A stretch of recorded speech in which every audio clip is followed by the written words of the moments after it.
toxic jokes? Whatever. No, I shared all my toxic shit in my special. I mean, what I got to talk about right now, I mean, I'm trying not to write too many toxic jokes. I'm trying to write jokes that uplift. I mean, good point. I put all that toxic shit out earlier in my career when I was like fucking the handicapped dude and all that stuff. I was gonna talk about what's funny is I'm the ambassador this coming up here for the Special Olympics.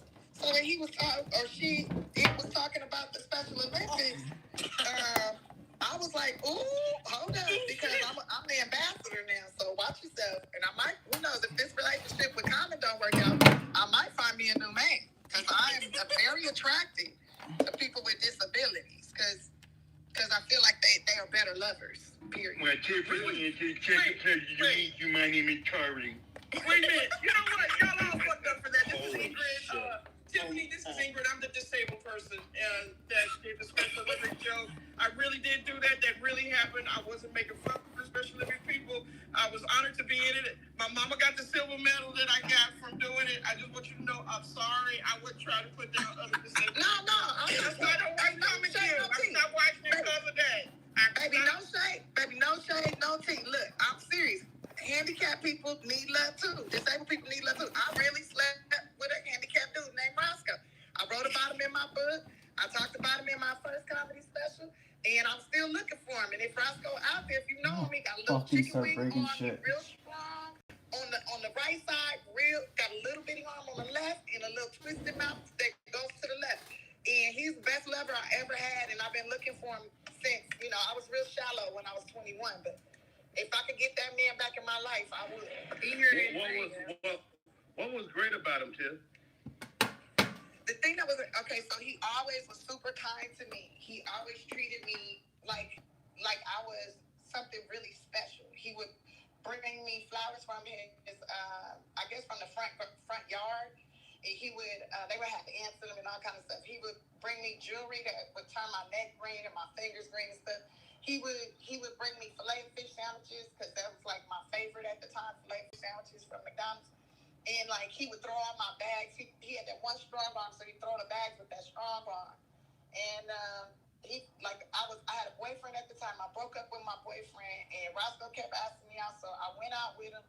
And like he sang Luther Vandross songs to me at the karaoke. He wasn't good at singing, but he believed in himself, which made it kind of sexy. And then he started crying at the table, telling me he felt so honored that he never been with a woman so beautiful as me, and like he could die tomorrow. And that's when I decided I was gonna go ahead and fuck him. I fucked him, best dick I ever had. I mean, he was smacking my ass with that little turkey hand. He was serving up all that. It was a lot of it. It was great. And I kept him hostage for a few days, and then took him home, and then we went back to work. And I realized, like, because I started thinking about, like, man, this might be my husband. Then I started thinking about like our kids. Then I started thinking about like what my friends are gonna say when I bring them with me to parties and functions. And I got shallow, And I tried to break it off with him. He told me my pussy was garbage, and I never saw him again. And that's when I learned humility. He did not tell you your pussy was garbage. That man told me my pussy was garbage. What the what?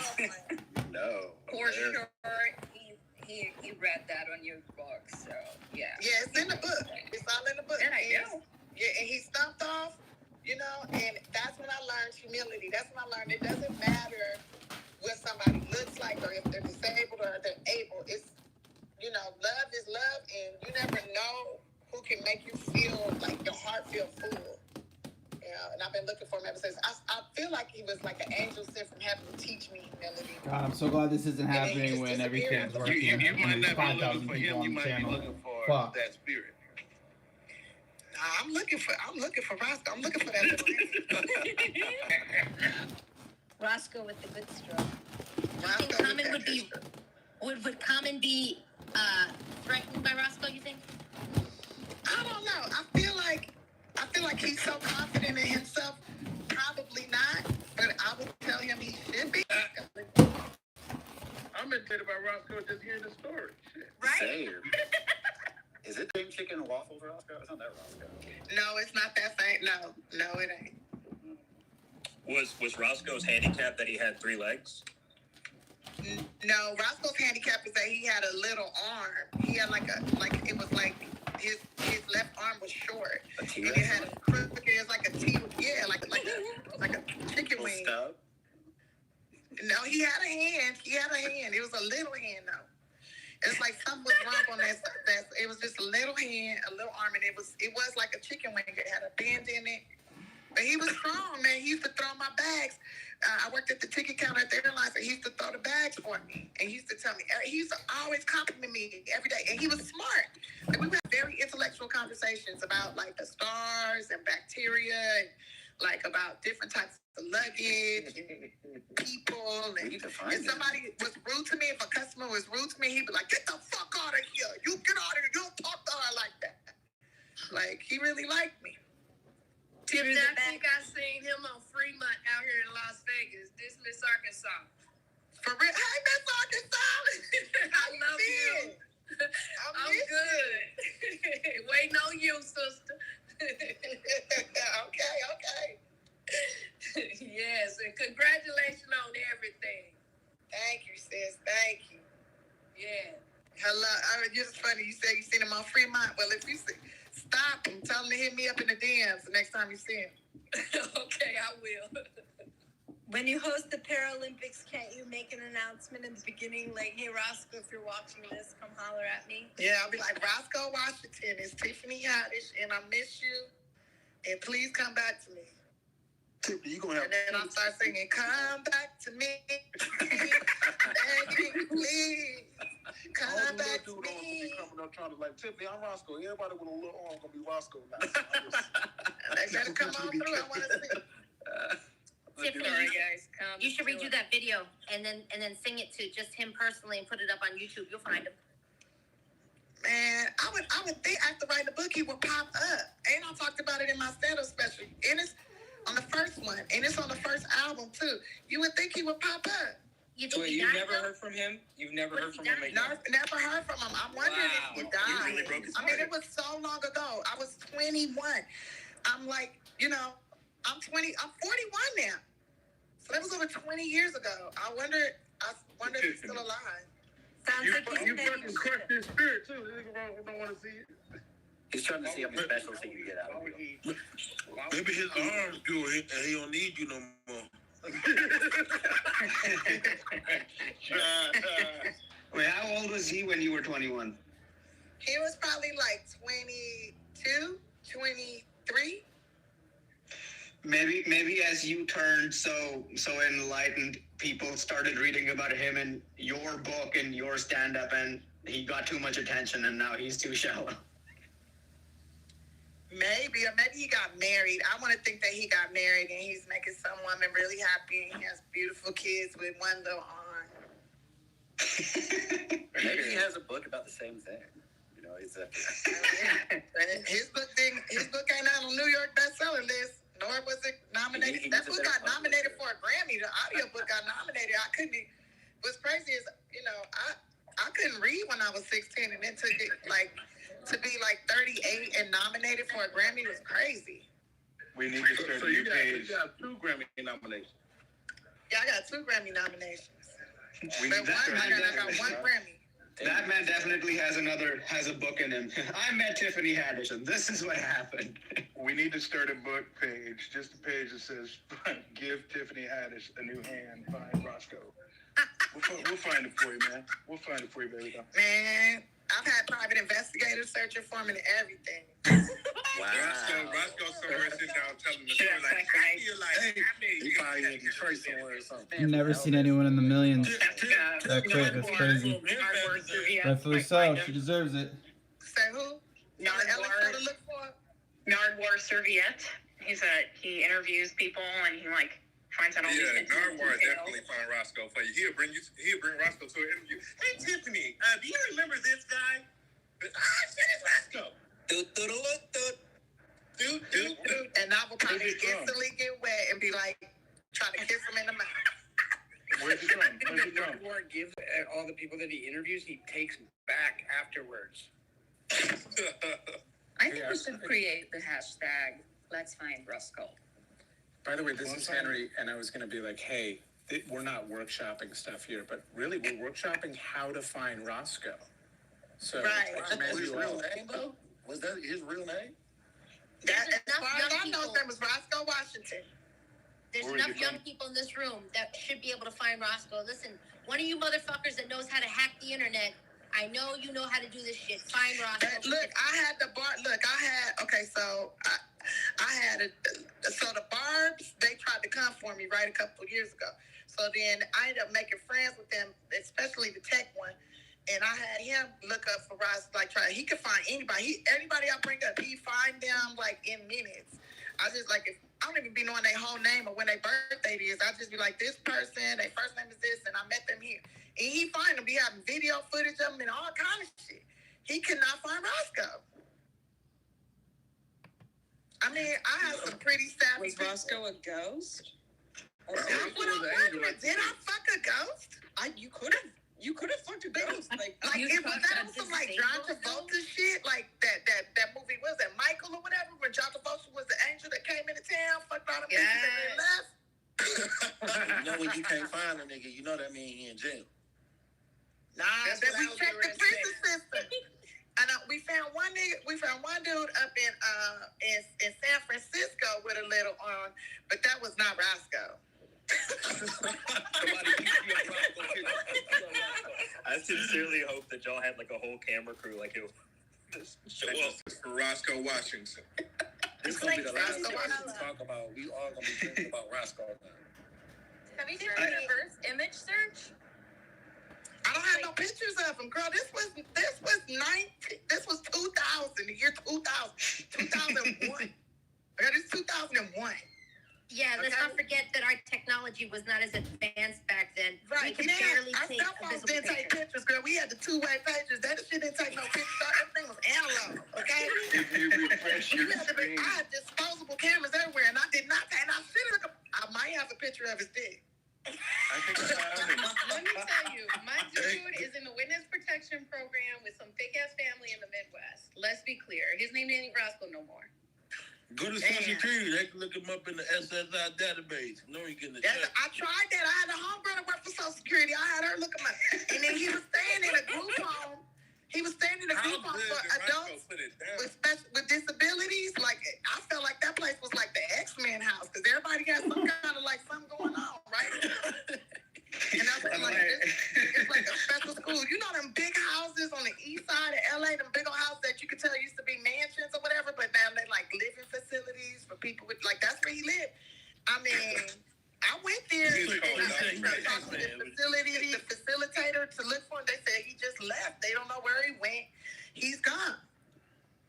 You know, it would be really. So he was an X-Man, is what you're saying. Man, he had a superhero with pussy. I tell you what. He taught me humility. Yeah, God damn it.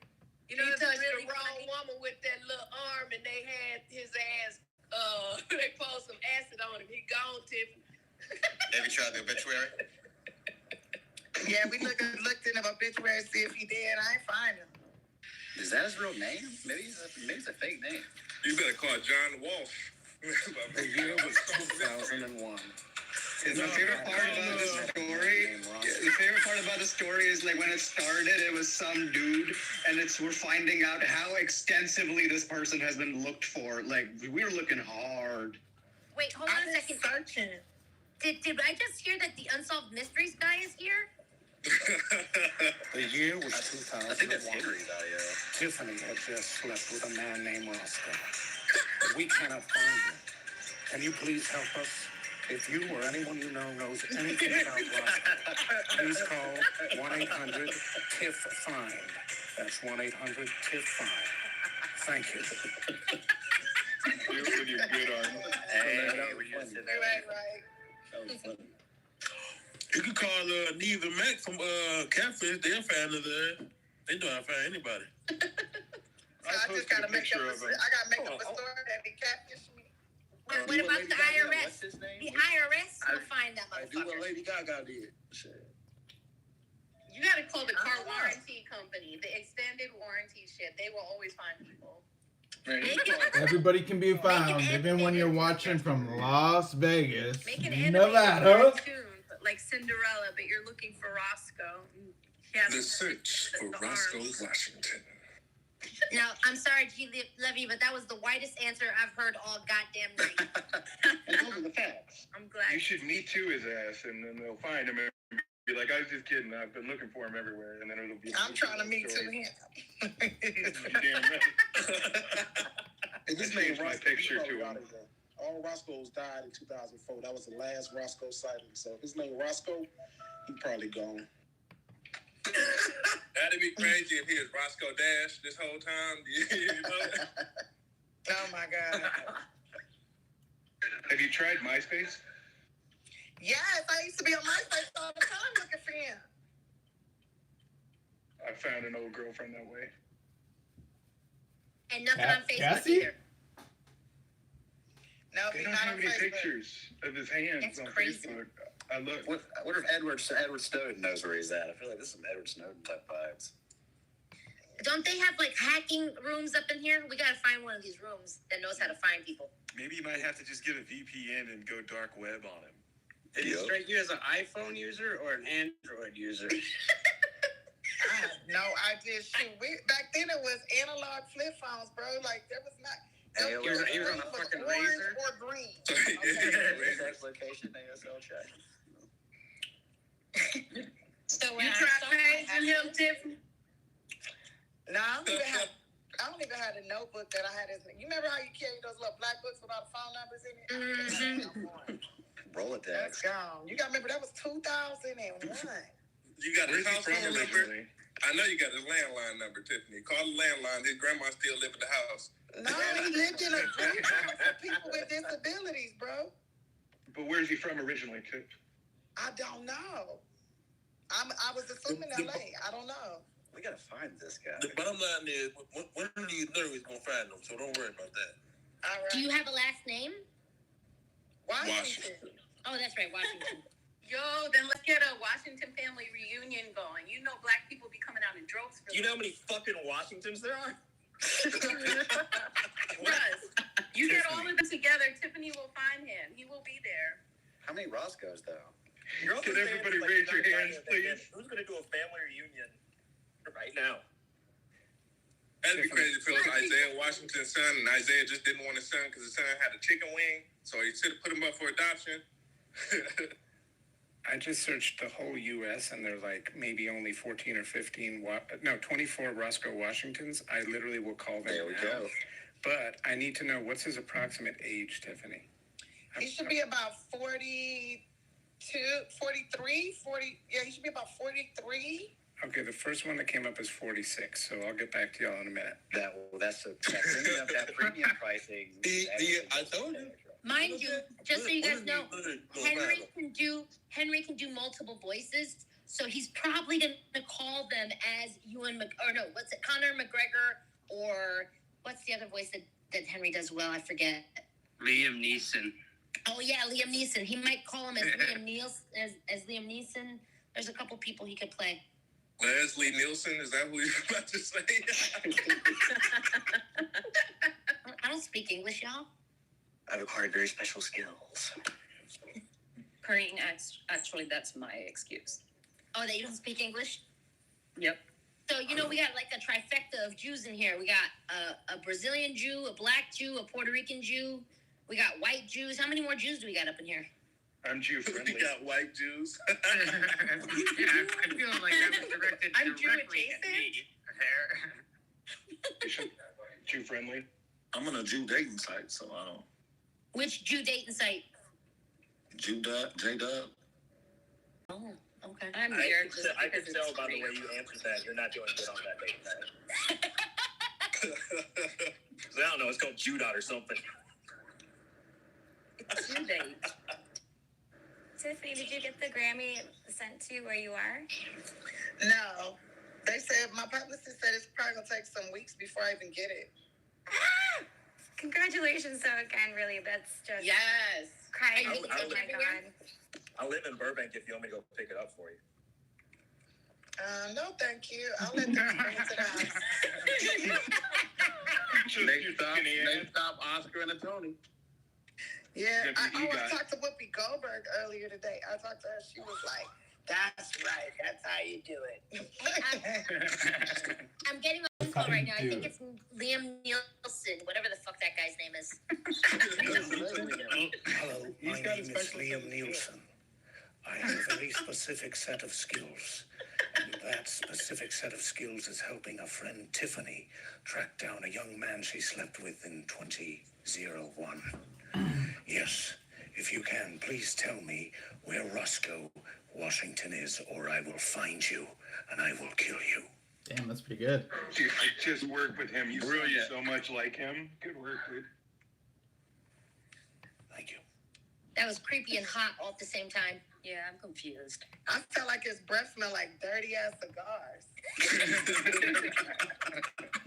Like he been smoking cigars for 17 hours. Back his mouth smelled like scum fucking in the back of his throat. That's what it smelled. I don't know what it smelled like, but that's what I imagined from the sound of his voice. That's what I imagine it smelled like. God damn it, I miss Roscoe. I miss Roscoe too. You're 100% right, Tiffany. 2 skunks fucking back of my throat every single night.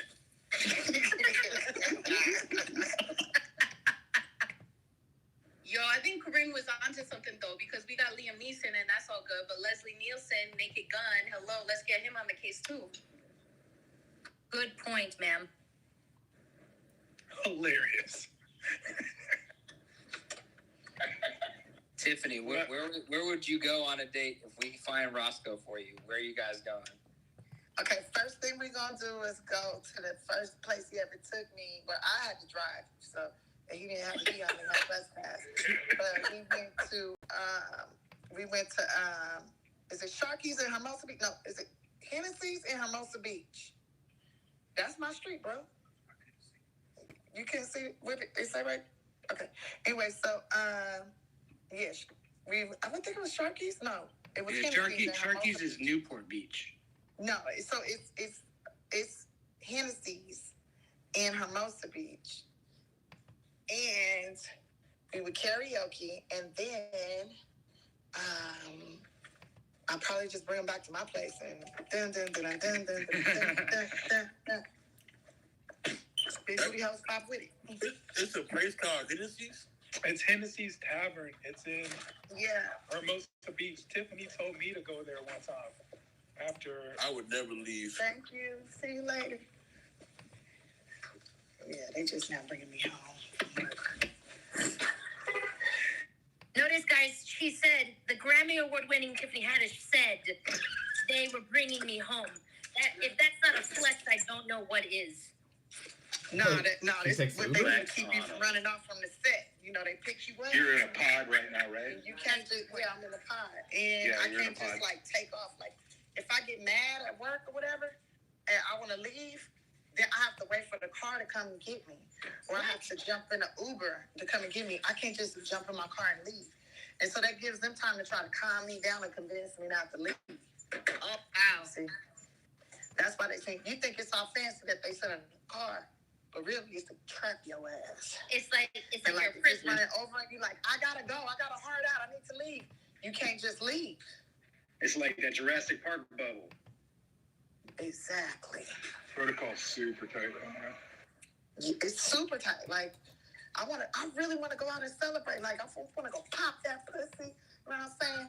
Fucking bounce my ass off a motherfucking speaker somewhere. But I'm gonna have to do that shit here. Gosh, I know how that feels. I know. Alone. That's the worst part. Like, I gotta celebrate alone. You have us. No way. You're telling me there's no Grammy parties tonight? If I go to a Grammy party and I'm right now working on Kids Say the Darndest Things and they see me in a picture at a Grammy party, she'll get slaughtered. I'm in breach of contract, bro. I'm putting children's lives at risk. True. See, look at Vinny trying to get you simultaneously for you, Dan. Yeah, I was just about to invite you. See if you want to go out. Tiffany, you should just take a picture and have multiple people photoshopped in that to make it look like you're having fun, but like you cut them off at the waist, and then that way people will know that it's not a real party. Oh my gosh. Well, if you want to do that, I mean, I could send you a picture of me. I have to study in a little bit. I have to watch all the videos of the kids for tomorrow, read all their background stuff, so I can be good at questioning them. You know, I didn't get to where I'm at because I'm just like, oh, let me Photoshop some shit today. Doing homework every fucking day. You think homework is over when you get out of school? It's never fucking over. That's wild, man. If you want to be great at what you do, anyways. You'll get that EGOT soon, baby doll. You get that EGOT. Anybody ever tell you like the Nicki Minaj of comedy right now? You're just killing the motherfucking game. Killing the motherfucking game. You are definitely the Nicki of this shit right now. That must be But unlike Nicki, she shows up on time. Yeah, that's the Tiffany. And unlike Nicki, I treat everybody with respect and dignity. Hey, big facts. That part. Tiffany, Especially the people that buy tickets. I'll say Tiffany is one of the most successful and humble people in the business. Not even a question. Because I know a lot of successful people, but doesn't mean they're humble. You've always been humble. And you know why? Because I fucked That's not me being. Roscoe taught me humility. Got mad at me because I wouldn't be his girlfriend and looked at me in my eyes and told me my pussy was garbage. I mean, that really grounded me. That was a grounding moment. See, we need more celebrities to fuck Roscoe. That's what we have to find. Is Roscoe what got you famous? Because I'll fuck Roscoe. No, that is not what got me famous. It's my work ethic that got me famous, bro. And how my relationships. If Roscoe's still alive today, he thinks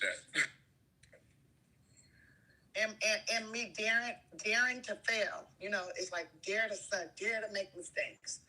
And learn from those mistakes is what got me where I'm at today. Because I've made a lot of mistakes, and I even talked about it in my special. Dare to fail. Dare to make mistakes. Ooh, I gotta watch her special. Dare to What am not I be doing? perfect. That's what holds people back.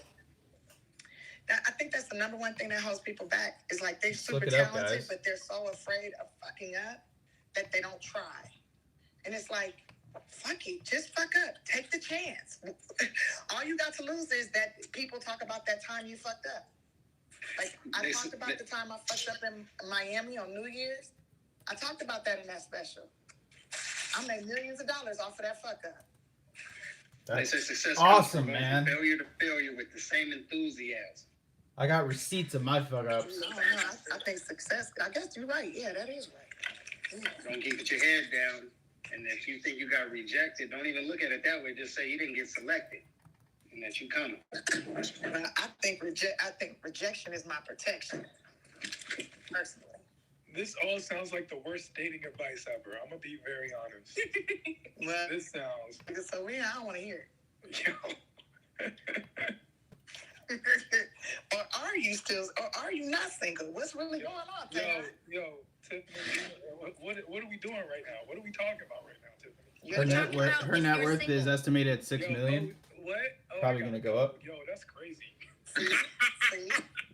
Tehran, first of all, you missed it. We went from Tiffany celebrating Tiffany's Grammy win to how she fucked Roscoe Washington with one hand. I know about Roscoe. It's just to fill you in. Nah, It is not I've one known hand, he has a Roscoe. shorthand. Yeah, I've known about Roscoe for years, and the Roscoe story's always impressed. And I knew about the Grammy. Congratulations, of course. We already saw that coming. So Tiffany and I had a great late night powwow the other night. It was popping. Paige Kennedy.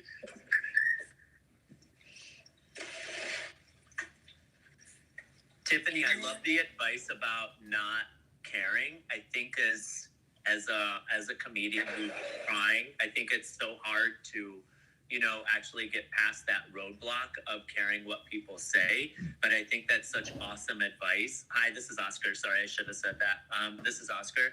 But I take that to really heart because I think one of the things that's really sometimes held me back in other people is worrying what other people think. And I think it's trying to push past Bro, my phone is fear. so fucked So up. I appreciate that. Thank you for that. Yeah, you got to push past that. The best advice somebody gave me too one time was, it doesn't matter how many followers you have. You just have to have the right followers, the ones that buy the tickets, the that can relate to you, the ones that can give you the jobs, that can put you in the movies, on the stage. You know, those are the ones that you want. Rejection is protection. Does that mean I can have unprotected sex? Well, if you get rejected out the pussy, it is your protection. That's illegal, buddy. That's called rape. Me too. Oh no, I was just talking about my acting career, but yeah, I get you. Nah, I wouldn't just have sex for the acting career. You're gonna be, every time you have sex, a little piece of your soul goes. You'll be soulless. Oh, well, then I have nothing left because that's gone out the window years ago. I can vouch for that. Oh my God, Beyonce just won the most Grammys ever. That's what's up. How many did she win? This is 28. She was tied the last one, 27. Now it's 28 Grammys. Sorry. Thanks for ruining it. Yeah, spoiler alert. Goddamn. Who is she tied with?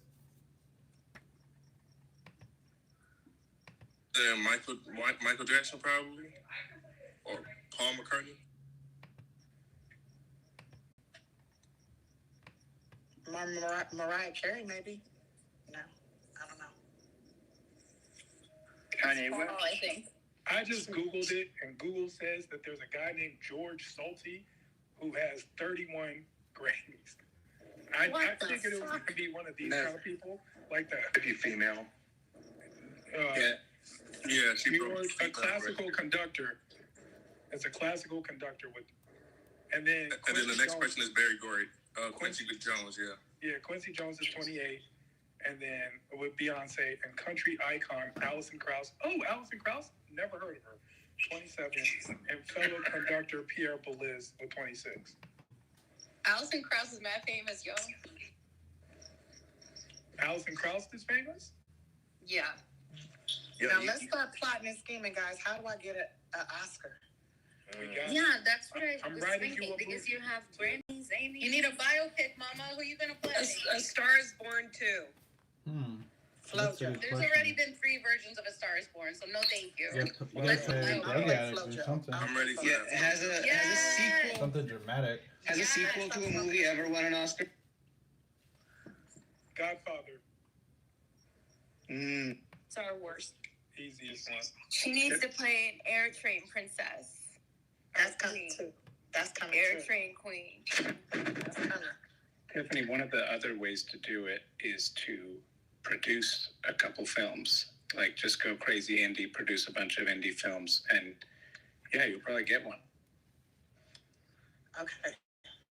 And you can do a documentary. That's what Kobe did. Kobe got his last name with a documentary. Tiffany, one of my friends is doing a documentary inspired on your story about the trash bags and you buying luggage to give to those kids. And he is going to talk about the foster care system in U.S. and all over the world. So maybe, girl, that's your Oscar there. Yeah. Or maybe we can believe that Tiffany can be a great actor because she is, and she'll win an Oscar that way. I mean, he could be in The Color Purple too. You don't know Tiffany Haddish in Color Purple too? I've watched that shit. You know, Tiffany, I just worked with Barry Jenkins. You two would be a good connect. He's got a very fun personality, and if you guys can pick a really good subject, I think that would be a good way to go. Maybe you're right. He's super talented and extremely fun to work with, but he really hits home with the camera. Okay.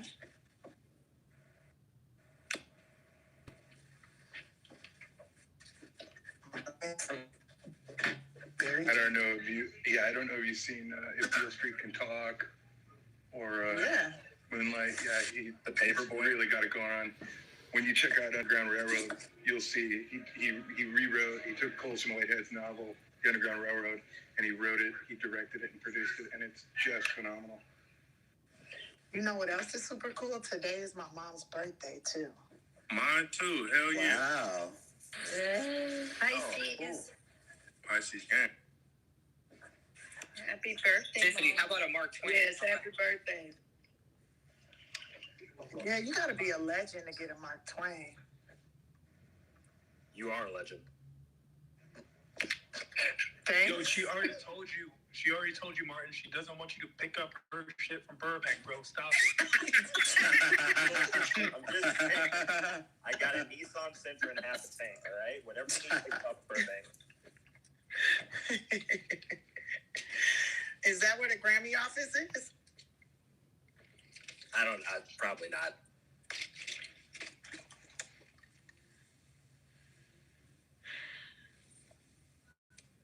I loved your Mark Twain story. I loved your Mark Twain prize story when we were on stage telling a story about Dave Chappelle. I love hearing that. I've heard it like 5 times. It still makes me happy. Thank you. Thank you, thank you, thank you. Also, you were amazing in night school, so you were a great actress. I think that you can play whatever you want to play. Thank you. Can we use on Coffee and Coffee? I think Seinfeld, I think he said that a comedian can be a great actor or actress, but an actor or actress can't be a great comedian. I feel like there's something more to say for that. Well, duh. What? That's fucking obvious. Verified. Yo, Tip, when are you putting out more music? Can we get music? That's so funny that you say that. I'm supposed to shoot a music video next month with Trina. With Trina? Yeah. Yo, I'm gonna be your little personal assistant on that. I need. I'm gonna come. Trina? Yo. I gotta find 4 more girls to play baby mamas. I got you. I'm in. I'm one. I'm one. Hell, I'll play one. Shit. Listen, y'all. She only has room for 4, and she's going the diversity route. So shut up, white people. Extra low budget. It's like super low budget. Like I don't have much I do it for money. free. I'm surprised Trina's even doing it. I'll do it Okay, for I'll free. pay you $50. Yeah. Can it buy me 1 more wig? That's all I need. 1 more wig. I'll do it for a meal. You feed my ass, I'll be there. And I'll pick up the stuff in Burbank. I'll do it for a Lunchable and some food stamps. I'm next. You said a Lunchable. Oh, I got the food stamp. Corinne, we are sharing that Uber. I feel like you can get an Oscar on the count of 3. Shit. I want to count to 3. That was really good. Yeah. I just saw it. Actually, it's pretty good. Gerard Carmichael directed and wrote it. And Well, Tip, when are you gonna start directing things? I know that's coming. I don't know. I'd rather be an assistant director. You're so silly. I'm being honest. You girls can have the video. I am waiting on. She's ready. Number 3. You hear me? You mean they ready? Well, they ready. Well, you ready, but yeah, they ready for it. Yeah. Look, I need to go by my mama's house. I need to give her a gift, and I'm looking at my box of gifts, and I'm like, she not gonna want none of this shit. I gave you this sweet segue, Mom. Enjoy. What does she want? Happy birthday. Yeah, like I got an iPad here. I'm like, nah, she What don't does she that. want? What does your mom want? She probably just want to spend time with me. I'm gonna give her a couple $100. Tell her like this stuff ain't. Your mom got her gift. You got a Grammy? I got you a Grammy award, yeah. She got the best gift ever. This is my first time being in LA on her birthday in like 4 years. Oh, really? Yeah. Oh, shit. So she'll probably be excited to see you. Yeah, your presence is the present. Yeah, that's what you said. That's what I say to men. I mean, Okay. Except for Roscoe. Celebrity. I mean, my man's birthday was yesterday. I ain't spent no more than $20 on him. Oh, Never spend more than $20 Multi-millionaire. on a man, so he can feel like he the one that's doing big things in a relationship. Oh shit, Tiffany. Roscoe. In case Roscoe is listening. Tiffany, I just had a thought. It's pie day today. You could get your mom like a really nice homemade pie. That's really gay, Henry. That's really gay. Sorry. I thought that's a good idea. So That is the whitest gift. I would fight somebody. A fucking pie. What's wrong with pie? Put that shit right in their face. Mom, happy birthday with a pie. I'd kick Wait. what person of color celebrates Pi Day? Exactly. Yeah, it's gonna be like, I think it's a recognition of Pi Day. I don't even celebrate Pi Day. Hey, Henry, that's like saying go give your mom some corn pudding. Well, I'll tell you what happened. Corn pudding's fire now. I'm sorry, I'm educated people. 3.14159265387979. I apologize. All right, Tehran. Everybody has Google, bro. Calm down.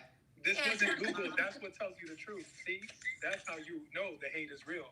Well, I thought it'd be good because I just got off with Roscoe and he was like, I think a pie would be nice. So I'm sorry. I'm just delivering. Wow, don't tease like that. Yo, Tiff, how is Nicolas Cage? Can you tell me, please? Ooh. Oh my gosh, Nicolas Cage. Okay, so at first I was so nervous and so scared, and like I'm not a big nervous person or a scary person, but I was like, man, he's a legend, right? And then I wanted to meet him before we got to set, but they were like, no, you're gonna meet him on set, and I was like, oh damn, and I meet him. He comes in that Las Vegas jacket with like Nicolas Cage stuff all over it. And he's like, oh, hi, nice to meet you. I'm like, nice to meet you too. He's like, I heard a lot of great things about you. A lot of people really love you in this business. I don't know why they love you, but a lot of people love you. And I was like, thanks. And then we start to shoot the scene, and I'm like, I keep fucking up. For like 2 hours, I'm just fucking up lines constantly. And he keeps looking at me in the eyes, in his eyes, and I'm just like getting thrown, right?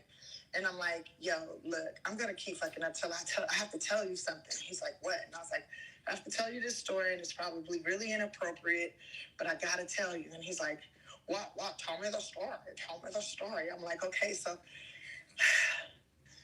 I was a teenager. I was like 17.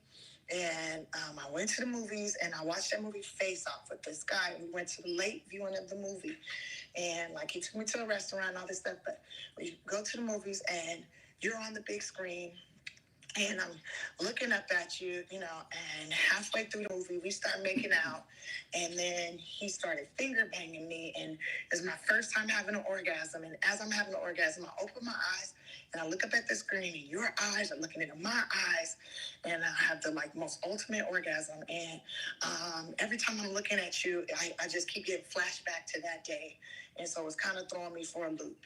And he starts laughing super hard. And he's like, oh, my first wife, she told me that she went on a date to see me in a movie, and she saw the movie, and she said, I'm going to marry that guy. And we ended up getting married. And I was like, yeah, well, you won't be finger banging me anytime soon. I can tell you that right now. But, I just needed to get that off my chest. And then after I said that, the rest of the day went really well. And he was talking to me every day, and we were laughing and stuff. And Pedro Pascal is in the movie, and Pedro's like, the next day we're all on set together, and Pedro's like, how'd you get him to talk to you? Like, how is he laughing with you? Like, he's been kind of standoffish the whole time. He doesn't talk to us or laugh with us, and you're getting him to talk and laugh. Like, we've never seen him like this. And I was like, I guess because I told him about the story of me getting finger banged watching his movie, and he feels comfortable with it. I don't know. Exactly. You appeal to that ego. I don't know. We had such a great time. We're being investments, how he lost his money. He's actually a really down to earth, funny dude. But the rest of the cast felt like he was standoffish and quiet and kind of rude. But they didn't stroke his ego, I guess. I feel more comfortable with it. Video called Nicolas Cage Flips Out, and it's just all these scenes, little snippet scenes from all of his movies, but it's the most hilarious thing. He's Nicolas Cage. He can flip out. He wasn't nice to Neil Patrick Harris. He wasn't nice to NPH. What about him? He wasn't nice to Neil Patrick Harris. Nicolas Cage. I could see him being I'm asking. Is NPH nice? Neil Patrick Harris has been nice to me. He checked me one time when I called him Doogie Howser.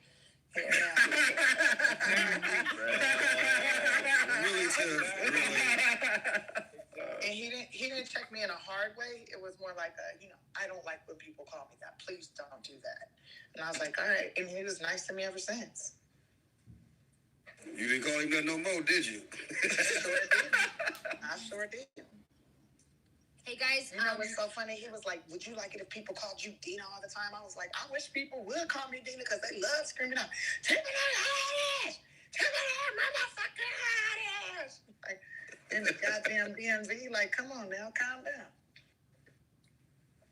Real quick, I just want to let everybody know because there seems to be getting a very heavy stage here.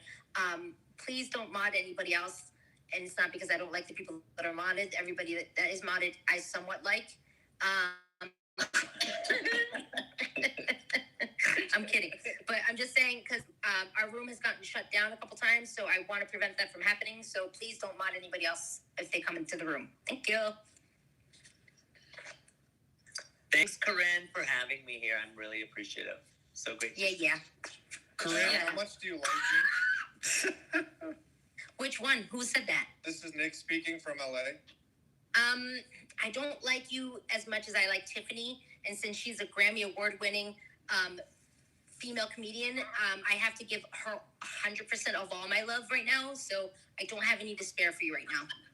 I got a question I got a question for Tiffany real quick. So Tiffany, I can see that Miss Tina Graham is in the house. Everybody has a Tina Graham story. Do you have a Tina Graham story? She's on the stage. What's up, Tina? Hey, Tina. Congratulations. Thank you, Tina. Thank you. You know you my Sagittarius sister. Yes, my sister. I mean, I don't have a funny Tina Graham story. She's always been encouraging to me, always been supportive. When, like, we be in these heavily male-dominated situations, and she's like, "Don't you worry, girl. You just stay focused. You do you." Like, she's like, "You need a place to stay. You can stay at my place. You need somewhere. You need help. You let me know." Like, always been. I'm so proud of you. Thank you. I'm so grateful to you. If it wasn't for people like you, I probably would have quit a long time ago. And I'm glad. I'm so glad. I would never let you quit, girl. Thankful for you being in my path, and I'm so happy you're still here. Like, I love you. I love you too. We've had some deep conversations, girl. To make the white people mad. I'm gonna raise them to be strong black men and women. Yes. Oh, great. I'm looking for a home. No, you're too old. I'm gonna get them at like between 5 years old. They know how to use the bathroom already. Hey, Tiffany, this is Kelly. Am I able to ask you a question? Yes, you are. Thank you, darling. Big fan. Loved Girls Trip. I read somewhere that you got your first exposure to stand-up when you were 17, requested by a social worker. Is that true? Yeah. I was like 15, almost 16. That's incredible. Do you mind sharing a little bit of that story with us? I think it's really inspiring. Yeah, I used to get in trouble in school a lot, but I was in a gifted program for dramatic arts. And she was getting tired of coming up to the school all the time. And she was like, "You got 2 choices this summer, young lady. You can go to the Laugh Factory, psychiatric therapy. Which one you want to do?" And I was like, "Which one got drugs?" She said, "You definitely going to be on drugs if you go to therapy." And here I am over 20-something years later, on weed and doing what I love. I fell in love with comedy. It's the first time that I performed in a place. It was at the Laugh Factory where I felt like, it was the first time a man's art. It's the first time a man said to me, "You're beautiful." I didn't think anything bad was going to happen, And it was the first time a man actually took their time to show me how to do something. And that's why I love comedians so much because, we support, for the most, there's some bitter-ass fucked up comics out here, but for the most part, comics can see who you are and they support you or they keep away from you, And I'm so grateful that a lot of them supported and taught me a lot. I'm super good, like Rodney, Earthquake, so instrumental.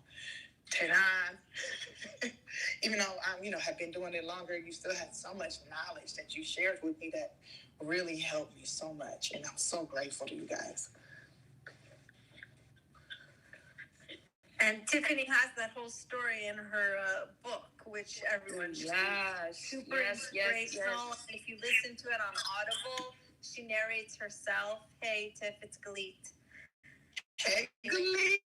Oh, I haven't seen you in 3 years. Yeah, Mama. How are you? How are you? How are your boys? My boys are good. The little one should be on your show. I'm telling you, he's funny as shit. And Mishi's about to have his bar mitzvah next month. Where's my invitation? Girl, I can't. Do you still have the same phone? I'll text you on your old phone. Or just... No, I don't. That's like, well, I still have that number. That's like the fan line. Oh, okay. But my address is still the same. Okay, you can always send an invitation. I'll send you an invite. We love you. We're so proud of you. And I tell everybody that I mentor in all my physical comedy classes that, like, I would have quit if it wasn't for you. You saved my life the night after Russell Simmons' All Deaf Comedy, and you were always, like, super supportive. So I tell everyone, like, you know, you want to be positive and uplift people like Tiffany Haddish does for so many comedians, so many. So we're grateful to you, and keep going. We're celebrating every success. Thank you, because it's all of our success. It's not just, I don't think it's just me, because there's so many people that poured into me, and I feel like it's for all of us. I mean, you're the first person that ever did Reiki on me. I got more. I'll do long distance. Just hit me up. I can send it long distance. Okay. Well, send it anyways. I'll receive it. I'll hit you up. Your number's still the same? Yeah, my number's still the same, and I'm working on a new puppet, so I can't wait to show it to you. You're gonna love this puppet. I'm gonna dig into that phone. I got.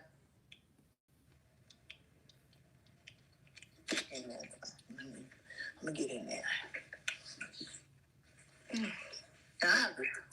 Number says 2001.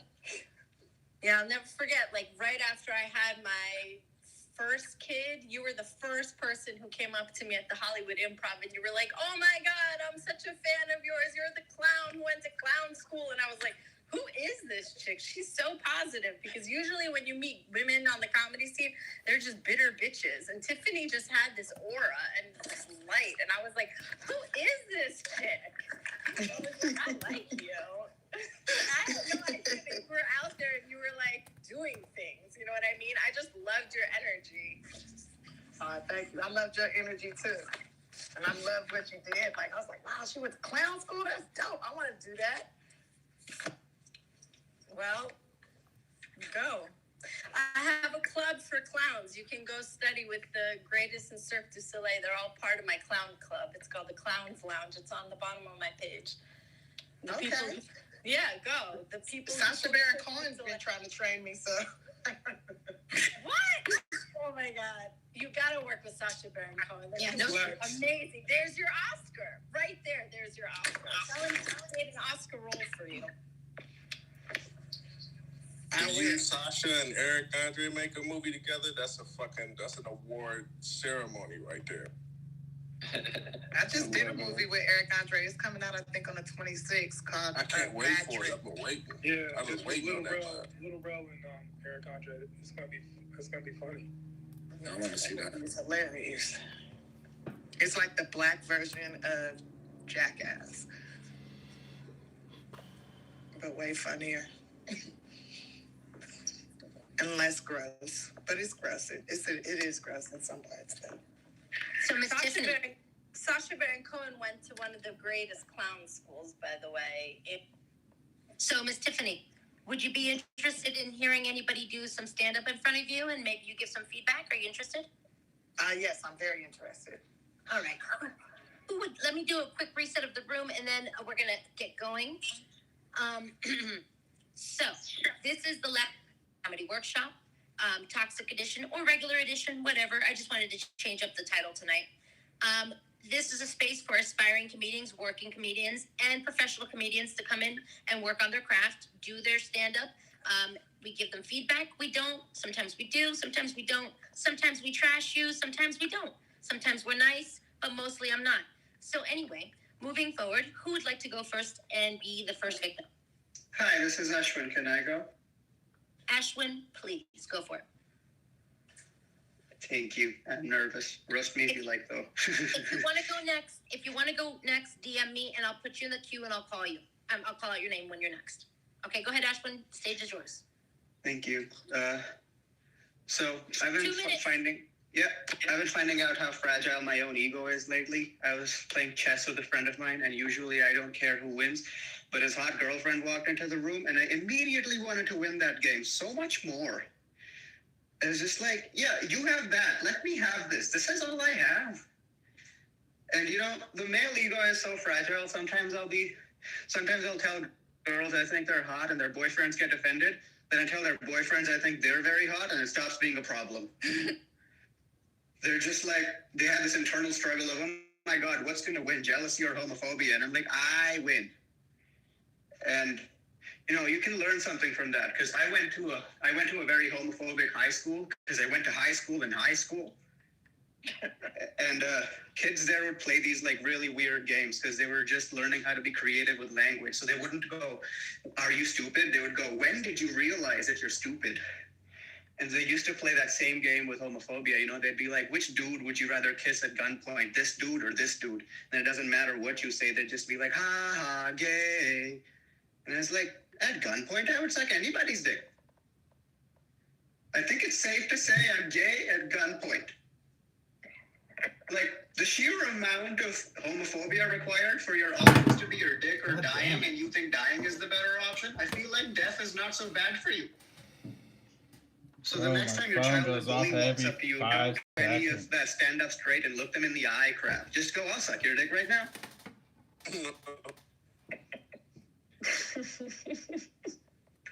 You're funny. Okay. Thank you. Shit, maybe I should do my stand-up real quick. No, you're not allowed to die. You gotta share with the world, man.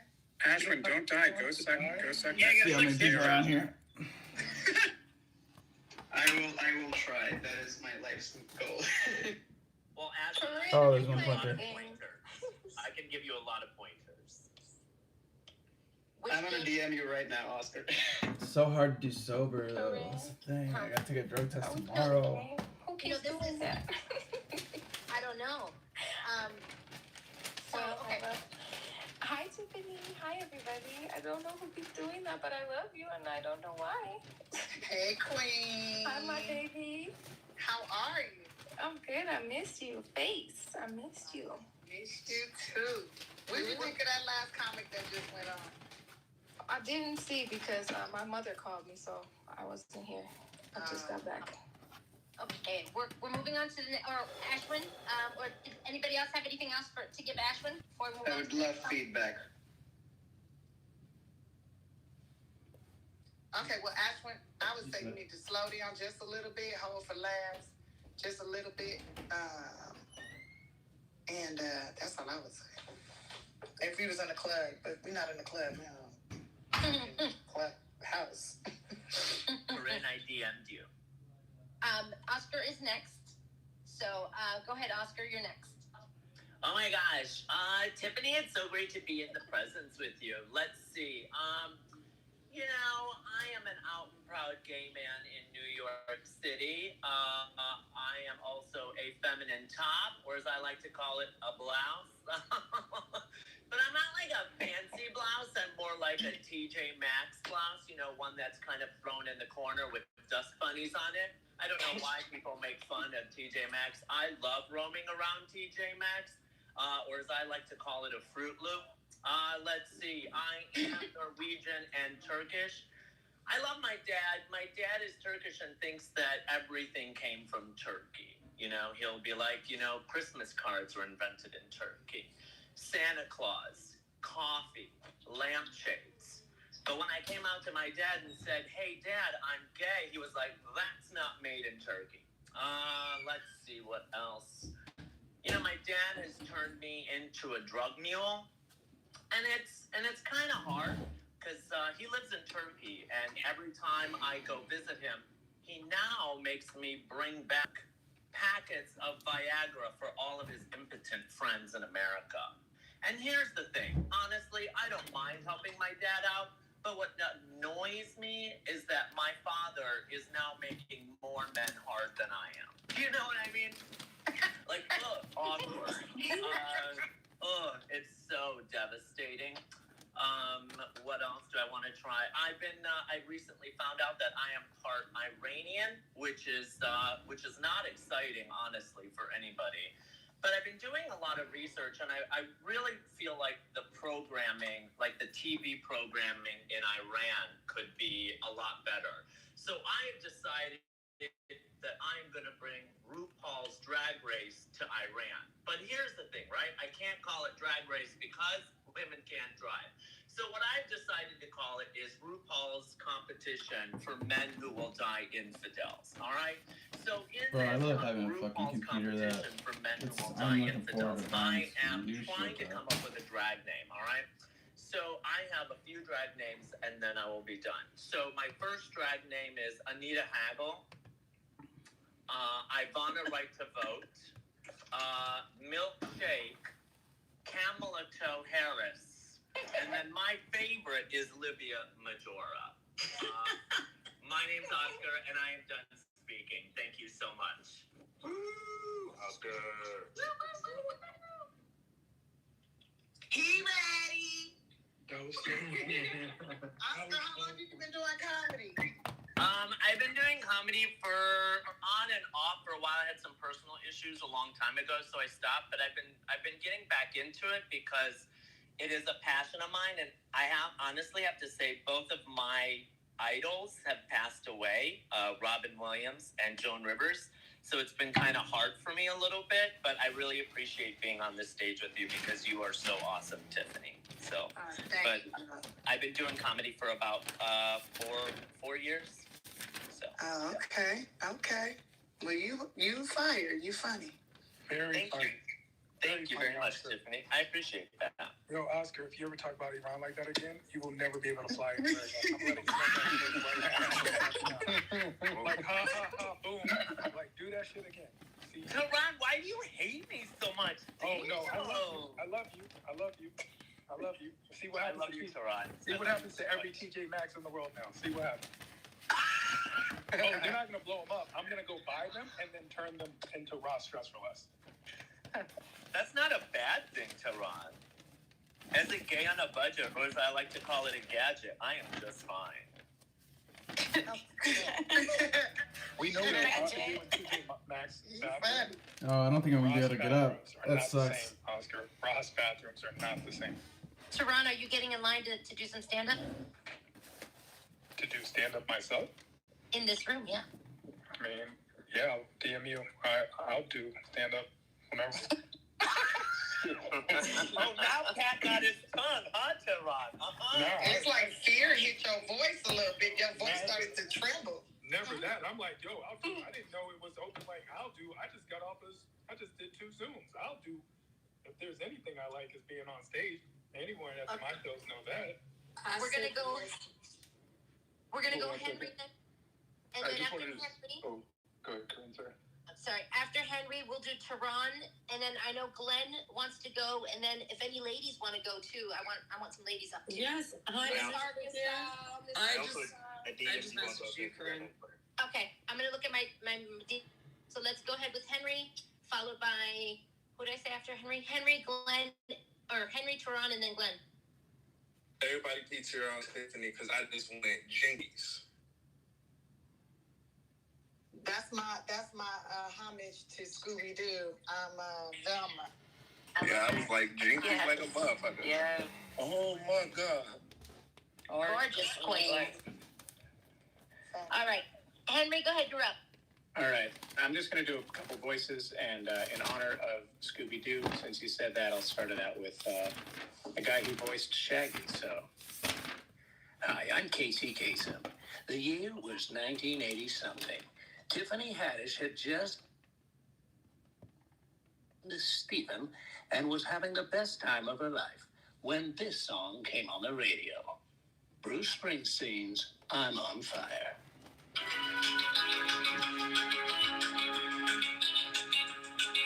Hello, daddy, home, baby, go and leave it all alone.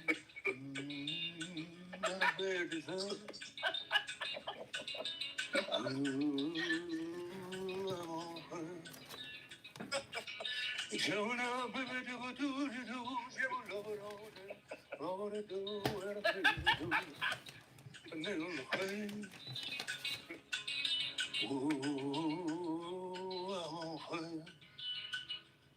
right. Yep, I did that. And now I'm going to do a little bit, a character I call Andre the medium-sized person. Hello there, everyone. My name is Andre the medium-sized guy. My father was Andre the giant, but I digress. Anyway, a lot of you may be looking at me and say, this guy's only 6'1", 195 pounds. But my father, he was a 7'3". Wow, 395 pounds. What a big guy. But it's so hard to fill his shoes. But anyway, I digest. Thank you so much for having me tonight. And Tiffany, Green, everyone, hope you have a bon soirée. Merci.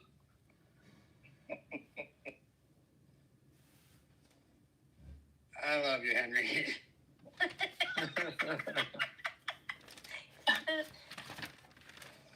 That was great, Henry. I liked it. Hey, Tiffany, I'm sorry. I don't mean to interject.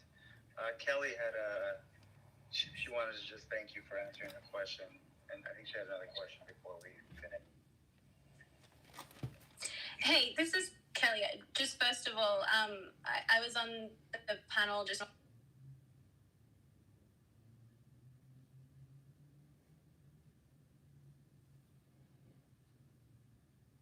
especially if this room was shut.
Minutes you don't want to stand up there and do stories. Hey, Miss Arkansas. Sorry, I didn't mean to cut you off, but this is Enrique. I wanted to say hi. It's been a long time. Hello. Yes. So maybe Tiffany will agree whenever she come back on, or someone else that's on here that does comment, been doing it a while, that know the difference between the two. Between storytelling and joke telling? Well, storytelling and one-liners. One-liners. You also have to see what fits right for you. Right. You might not be able to do one-liners. You have to try it out and find your voice. Beautiful. Thank you. I'm sorry, I didn't mean to step. Can I ask you a quick question, Corinne? Let's do stand-up, baby. You know how you find a great answer to a question? Do some stand-up.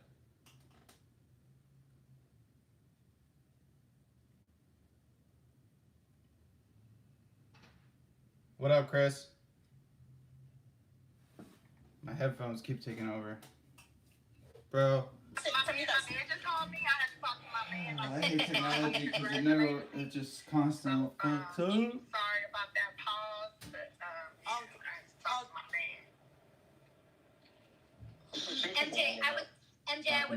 I would probably just suggest sending her DM because like this is gonna become a huge clusterfuck otherwise.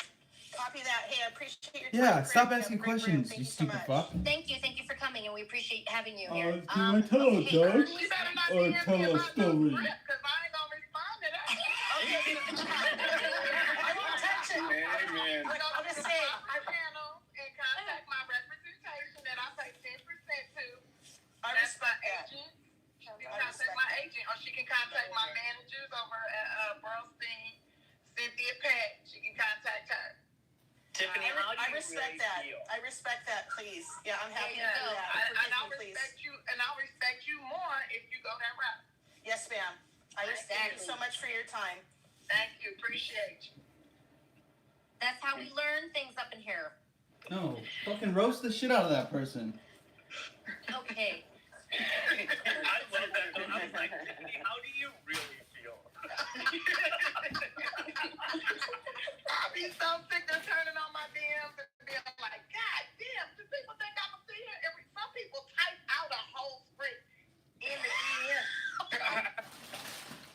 I'm like, hey, you about to get blocked doing that. Okay. We are moving on. Next, we have the comedy legend himself. I am Tehran. Go ahead, take it away, sir. I love you, Tehran. First of all, I'm gonna be real honest. I should have just not let Corinne even introduce me. I should have talked over her the way every man talks over every woman in Clubhouse. I could have done that, but I didn't. So I love you. already know that's out of love. I love you so much. I love it how they act like. I love talking like on stage. Everyone who's ever been on my show, Enrique and Tiffany are in here. That's the number one thing. I love being on stage. That is my thing. I need to get Tiffany money. She's rich. I need to date Common. She's already doing it. She's done everything I've wanted to do. Shout out to Common. Shout out to Tiffany. Shout out to their love, because on Clubhouse, that's the one thing I go into these rooms. Queen Morocco has these relationship rooms, and I go into those rooms, and I learn so much. I learned, for example, that for everyone in the room, every Capricorn is a piece of shit. So if you didn't know that, and I believe, and the girl who told me that was Angela, and I believe her because she does yoga and works at Trader Joe's. So that she's talking about, that is a real thing. So thank you, Martin Luther King, Jesus, all of them Capricorns. You learn so much, and I feel like the relationship advice in your room, Queen Morocco, is not as great as it needs to be. For example, like I see in your room, you have women who are like, real talk, if you're 40 years old and you're a woman and you're talking about proudly how crazy you are, bitch, we believe you. Like, yo, what the fuck? Like, you're 40 and so proud of how crazy you are? Like, yo, listen to me, Kelly. You're 45. Get therapy, ho. Like, you need help. Like, I'm not... Because I'm just listening to everybody talking about all this stuff. Like, for all the guys, they're like, oh, how do you know if a girl's good for you or not? If a girl has a butterfly or a rose tattoo, that bitch is toxic. Let her go. She's not going to help you. See, that's what we need in this is, like, real advice. That's why I like this toxic edition shit. Because I fit right in here. I'm toxic. I give real advice. I talk about real things. Like, the girls, there was this room. We were just in Queen Morocco's room today. And there was this girl talking about how you should pay attention to how a guy treats his mother. And it's like, no, you shouldn't. Like, a guy treats his mother. You don't know her. You don't know about her. What if she's Octomom? You don't know if she's toxic or not. You don't know anything about the mom. You don't know if he's getting away from a bad situation. Don't look at how a guy treats his mother. Look at how a guy, because small things are indicative of larger things. Look at how a guy treats Alexa. Look at how a guy treats Alexa. If the guy's like, real talk, if he's on Alexa and the guy's like, hey, Alexa, can you please turn down the music? Then that's a good guy. But if he's like, hey, Alexa, turn down the motherfucking music, bitch, I'll fucking fuck you up. That nigga's gonna beat your ass. Like, that nigga's gonna beat your ass. And at that point, it's your fault. You should have seen it coming. Do you see what I'm saying? Because you can yell at Siri. Siri's a bitch. Like, you can yell at Siri, but Alexa's nice. Alexa is like the Adele to Siri's Taylor Swift. You know what I'm saying? Like, Alexa's the Beyonce to Siri's Rihanna. Like, we understand.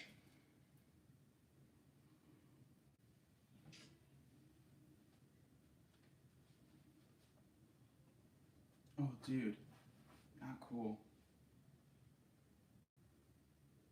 house shit. I was at a place called EPO. It's very expensive. Honestly, if you're Dave.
My chair, like, yeah, and she sat down in my fucking chair. She just wanted my chair.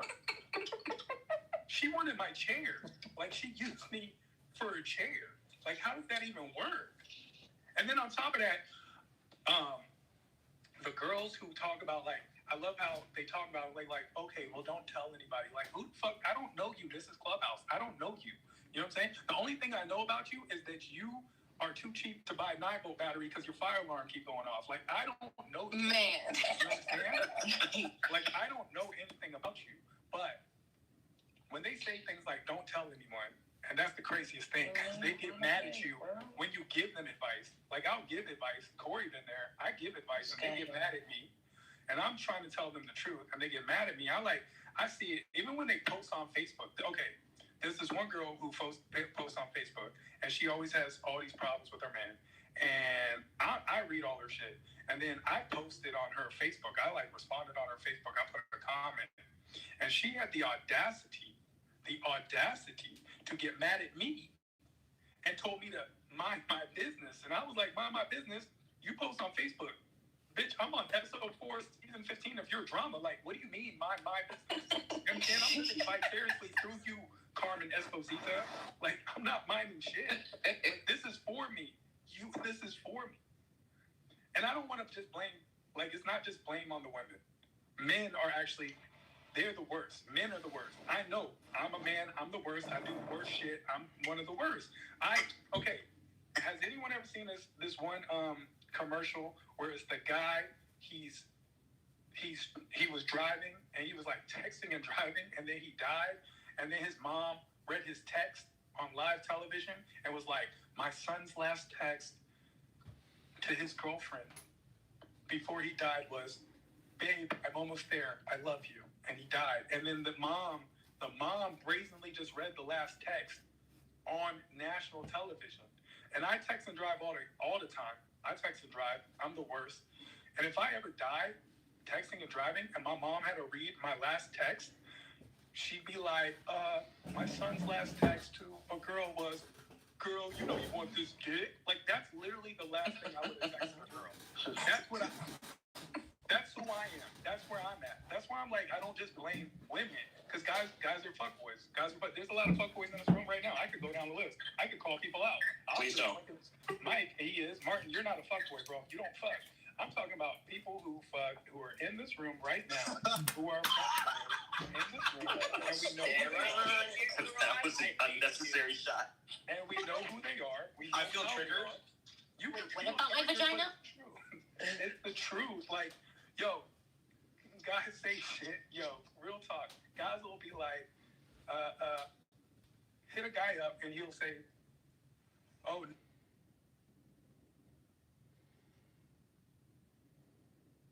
he's literally with his girlfriend in the hospital as she's giving birth to their child. Like, that's what he meant by got stuff to do. That's what he meant by got stuff to do. You know what I'm saying? And I'm telling you right now, because there are guys in this room that have done that. Who here is in a relationship in this room? I know the people in this room. You're in a relationship. Okay, as a guy, are you? Hey, babe, can you check who messaged me? Loyal? No, the fuck you're not. Like you're not. I digress. Who can check my Ron? That's the real shit, bro. And that's the light. That's your time. Damn, Tiffany gave you the light. She gave you the light. Yeah, pretty good. The first light that Tehran didn't run. Clubhouse, Tehran killed you, but it's supposed to be 2 minutes. That's not fair to other people that want to do the time. Oh, it was 2 minutes. Oh, I was on my, Tiffany, I was on my Dan Cook bump everybody thing. I didn't even know. What did I Niggas on Tehran time. Yeah. Well, all right then. Moving on. Who was next? That was Glenn. Glenn. Oh, Miss Arkansas is next, and then Glenn. Also, Chris, the DM. This is Grace. Can I, if there's a queue, can I get thrown in? Yeah, hold on. Let me try to figure this shit out. No Go way. ahead. Check your DMs, girl. I'm trying. Yeah, I'm in there. Really quick, if I can just say, Tiffany, Grace is a comedian I was talking about host. That's all. Is it your DM on your Insta or DM on your Twitter? Insta. Okay. All right, so we have Miss Arkansas up. Then on deck we have Glenn. And Glenn, you better come with some fire. First, I want to say it's an honor to be in the room with all of you, especially Tiffany, and shout out to Miss Tina Graham because she the one invited me in this group. But I want to say, my little nephew told his daddy, he said, Daddy, the little girl down the street trying to holler at me. He said, what's her name? He said, Becky. He says, her mother name Sally. He said, yes, sir. He said, boy, you can't mess with her. That's your sister. I cheated on your mama with Sally. A few weeks later, he met another little girl. Got all excited, ran telling Daddy. Daddy claimed that's his sister, too. When his mama got home, he was looking all sad. She said, boy, what's wrong with you? He said, I met 2 girls. She said, that should make you happy. That shouldn't make you sad. He said, Daddy said I can't mess with them. They're my sister. She said, shit, boy, go and get with them girls. That ain't even your damn daddy.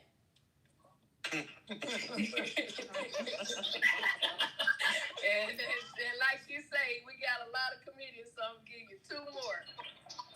I told him I'm not only a comedian, I work as a healthcare provider.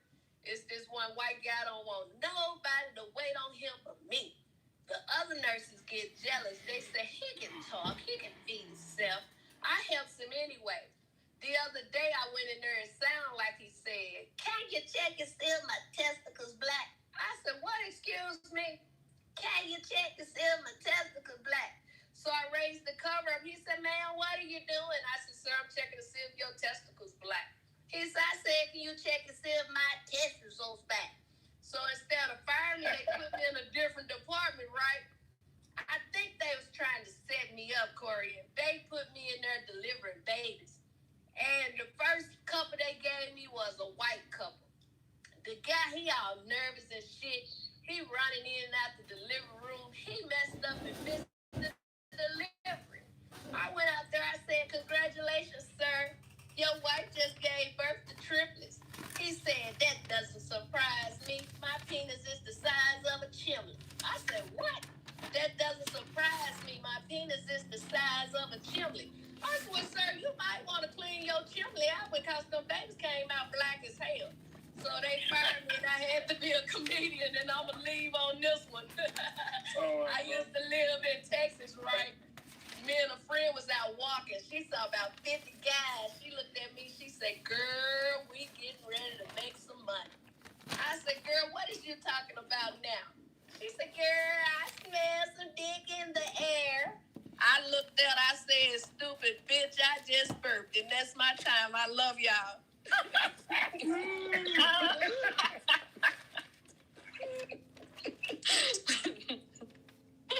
Very funny. Very, very funny. I like it. Thank you, Tiffany. Very good. I could listen to you all day. Okay, we have Glenn on deck. Glenn? Yep, I'm here. Y'all hear me? There you go. Yeah, 1 second, Glenn. So after after Glenn, we'll do Fizza, and then after Fizza, we'll do Nick. Nick. Did you get my DM? Okay. Nick Brooks. Corinne, we got a DM you? This is Grace. Yes, and then Grace, you'll be after Nick Brooks. All right, cool. Thank you. Are we ready? Yep, go ahead, Glenn, you're up. All right, I'd like to dedicate this song to all the ladies in the room. Baby, let's stay in tonight and have a homemade dinner by the candlelight. She thinks I'm so romantic. She loves it when I plan shit, and that's all fine and well, yeah. That's just how it goes, 'cause little does she know I'm just broke as hell, yeah. I'm broke as hell. I'm broke as hell. My power just got turned off, and I'm hoping she can't tell. I'm broke as hell. I'm broke as hell. The only other place we could have gone was Taco Bell, yeah. Just looked at my bank account, and I saw a negative amount, yeah. I don't know how I'm gonna do this. I might need to sell some of my fluids. I need to figure this out, yeah. Should I sell my blood for a few cents, or maybe father a few kids I won't know about, yeah. 'Cause I'm broke as hell. I'm broke as hell. I don't need responsibilities. I just need some shit to sell. I'm broke as hell. I'm broke as hell. I eat continental breakfast when I sneak into hotels, yeah. Baby, let me hold. I just wanna hold $20 till next week. Baby, let me hold. I just wanna hold $20 till next week. 'Cause I'm broke as hell. I'm broke as hell. I can't afford deodorant, so sorry for the smell, yeah. Thank you. Thank you. Yeah. That boy broke. I buy that track. I'm dropping it soon. I just need to finish recording it and get it mixed, and I'm dropping it ASAP. Corinne, this is Anushka. I wrote your DM. I don't know if you got the chance to check. Yeah, there's so many, so I'm trying to put everybody in line. So we kind of got an order going. Manu's gonna tell us who's coming up next, and before the next person goes, if we have Saad wants to tell Tiffany something, I think. Is he here? Hey, everybody, really quick, this is Mag. I was driving through the canyon, and I had a spotty Wi-Fi. Just want to say great to see everybody.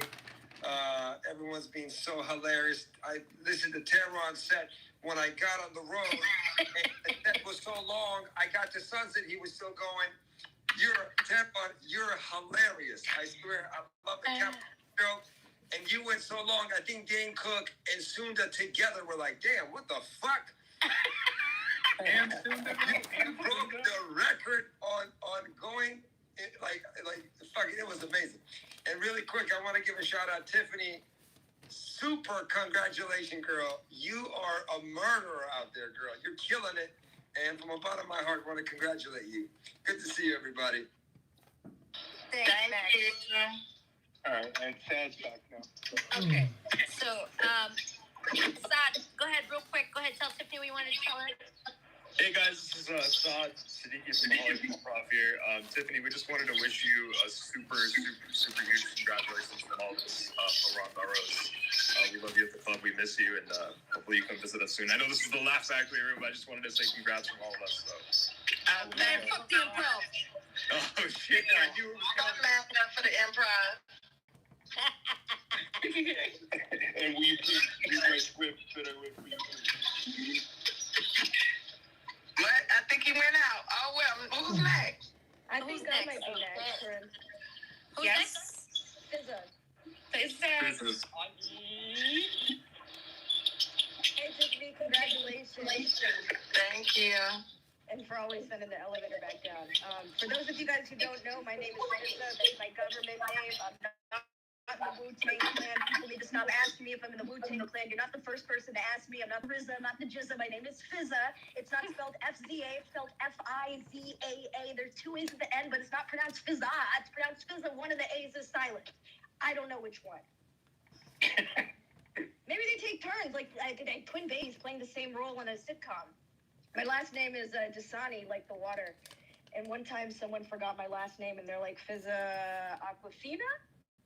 And, like, I appreciate a good mnemonic technique, but it's like, damn, Aquafina, like, when the pandemic first started, Aquafina was the only thing left on the bottom shelf. Like, can I get something a little more top shelf? You know, like, give me something like Fizza Fiji water, like something exotic, or, like, give me a quality, you know, like, Fizza Smart Water. I went to Florida public school. I don't mean to brag, but I went to Florida public school. How about, you know, Fizza Perrier, Fizza carbonated, Perrier. Like, that's so unique. You might as well have said Fizza Flint, Michigan tap water.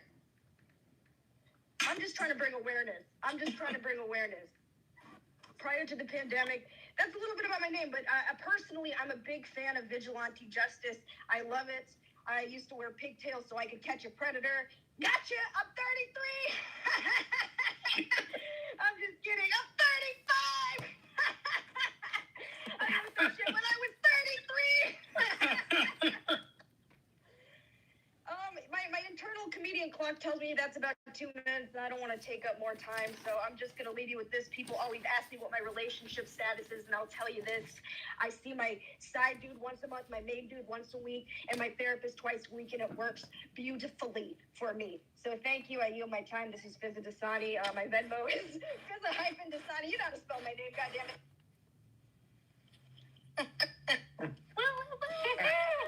Yo. Yeah, Fizz is funny. And Fizza, that Aquafina thing, because I'll forget your last name, and now I promise you I never will. Like, that shit is just a thing. I was hosting the show. You are fierce like a fucking panic attack. You're so good. Oh, thanks, man. Thanks my mood disorder. Nick. Okay, we have Nick next. Hi, what up, though? One Nick, sorry, don't.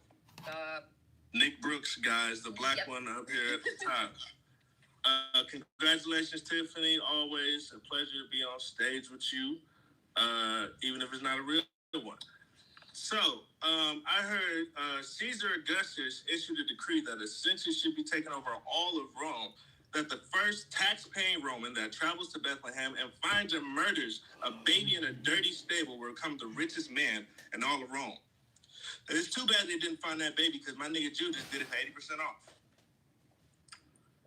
Speaking of hanging on a cross, I've been black for about 25 years, and I'm still waiting on my knees to grow. That's a Negro joke for you niggas who don't get it.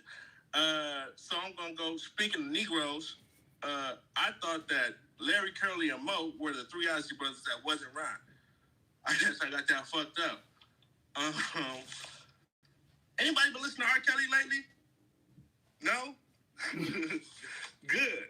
Because speaking of pissing on underage girls, that was funny. I heard that Bill Cosby is releasing a new special from prison. Yeah, I heard it's called When It All Dissolves. That doesn't make sense because he's already doing stand-up outside of prison.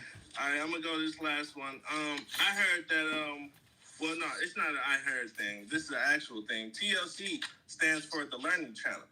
And this is the thing about TLC. I don't understand what the fuck I'm learning about 600-pound motherfuckers in Horton. Like, the only thing I learned is that 28 liters of Diet Cola don't put you on no motherfucking diet. That's the only thing I've learned so far about the Learning Channel. Like, it's motherfuckers living like this in the world. Niggas got literal piles of shit in their house. Like, not piles of shit, like fecal matter in their house. I don't know what the fuck is wrong with the world nowadays, man. But TLC shouldn't stand for the Learning Channel because I ain't learned this shit on that motherfucker no more. I remember when I used to tune into TLC and learn about, like, Africa, ancient Rome, and now it's about motherfuckers who got to take the third row seat out their van because they can't fit in that motherfucker, so they got to get in the trunk. What the fuck is going on with TLC? I think that TLC should stand for these life challenges or the lazy channel, because like it's nothing that we are getting or intaking about this shit nowadays. Have you heard about this new show on TLC? It's like about like 14-year-old girls who like are 8 months pregnant and they don't know this shit. How the fuck do you not know you're 8 months old pregnant unless you're a 600-pound person living in a house filled with shit and you ain't got out the bed in 8 weeks and you got a boyfriend? Why all these 600-pound bitch boyfriends look like me? Mm-hmm. I'm not into that shit. I'm not into big, hefty women. It's just not the way I go. So I think we should change the name of TLC to the Lazy Channel. That's Nick Brooks. That's all I got. Thank you.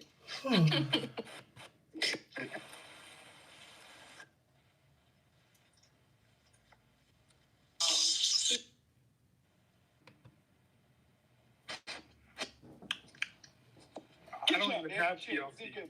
I don't even have TLC. Oh, The TLC just came together. Yeah, it's good. It's funny.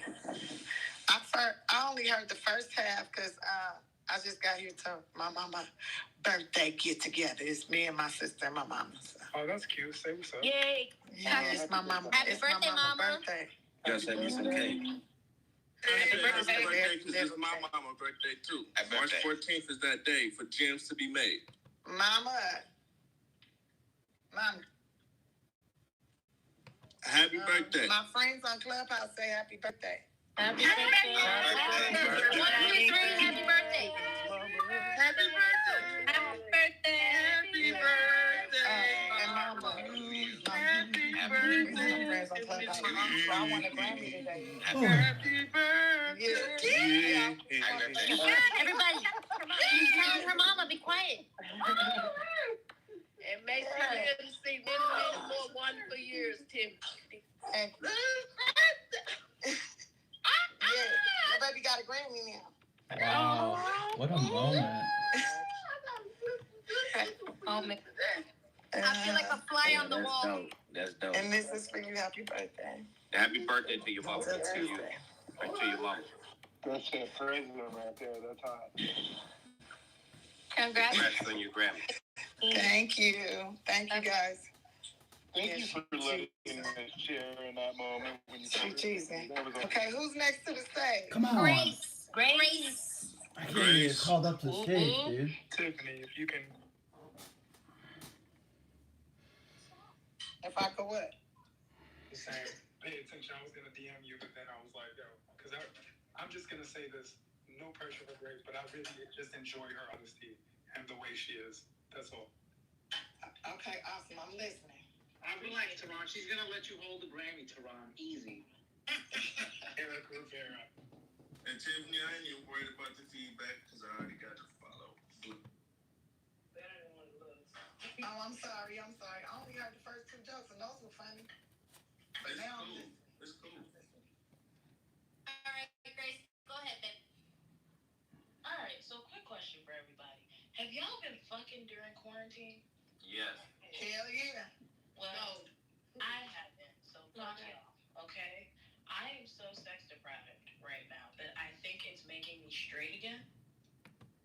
Either that or, like, my mother's prayers are finally working. Something's going on. I wrote an app so I can make the rounds to make sure that everybody's taken care of. That's not just. I'm happy for you, kid. But I told a friend about it. And she was like, oh my God, what's so bad about being straight? I'm like, bitch, this is how you know sexuality isn't a choice, right? Because why would I pick one where I'm guaranteed less orgasms than I was getting anyway? Like, that shit don't make no type of sense. But it's getting really, really bad. I'm skipping perfectly good farmers markets so I can stay home and watch Fast and Furious movies.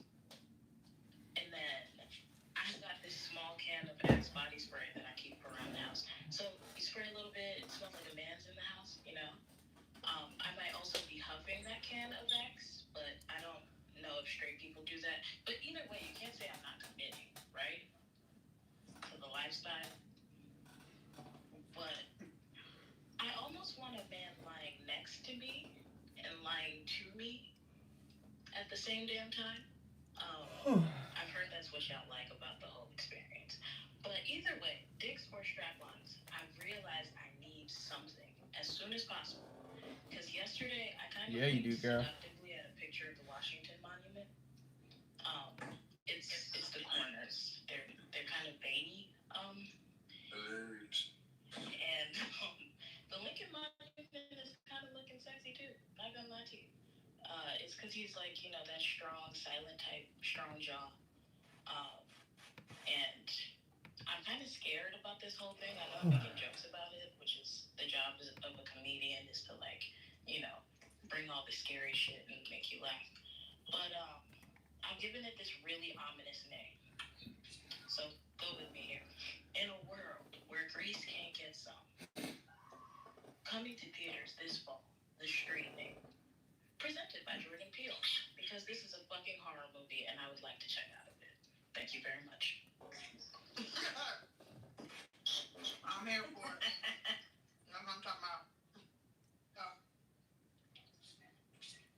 I love you, Grace. All right. I love that. Let's keep it moving. Who's up next, guys? Okay, so now we have Jessica.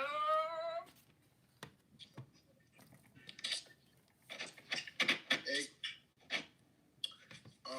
Okay, so I tried to get my life together by going to the Department of Motor Vehicles early in the morning, 8:30 in the morning. I thought that things would be different getting there early, but they weren't. The lady that handed me my ticket, she still had an attitude. And I don't know where they recruit their employees. I feel like they're recruiting them from child support court or something, because they come with a different level of aggression so early in the morning. But she gives me my ticket, and I wait to get called. And when they called my number, instead of going to a booth, it was a door. But I'm so dumb. I go over to the door anyway, because I'm like, they probably gonna give me a special ID for coming so early. It's about time that they reward a nigga for, you know what I mean, taking care of my responsibilities. I'm thinking I'm gonna get some extra holographics on my shit. So I go and I open the door, and it quickly started having principal office energy. There was a sheriff there with handcuffs, and he asked me, he was like, "Are you Justin Brooks?" And I said, I feel like I want to say no. I feel like that's the correct answer. And then he just went forward with asking me questions to verify who I was, like asking me my date of birth and where I live. And I just responded with my own questions that I thought was more important, like, where's my ID and why are you arresting me? You know, important questions. And that was, it was really embarrassing being walked out in handcuffs in front of everybody in the Department of Motor Vehicles. I was walking out, I yelled out to the ticket lady. I was like, "You set me up, bitch." I was real angry. People were confused. They didn't know what was going on. I just seen a guy just walk up and get out. Like, nah, they setting niggas up in here. I'm out of here. Like, I don't know what's going on.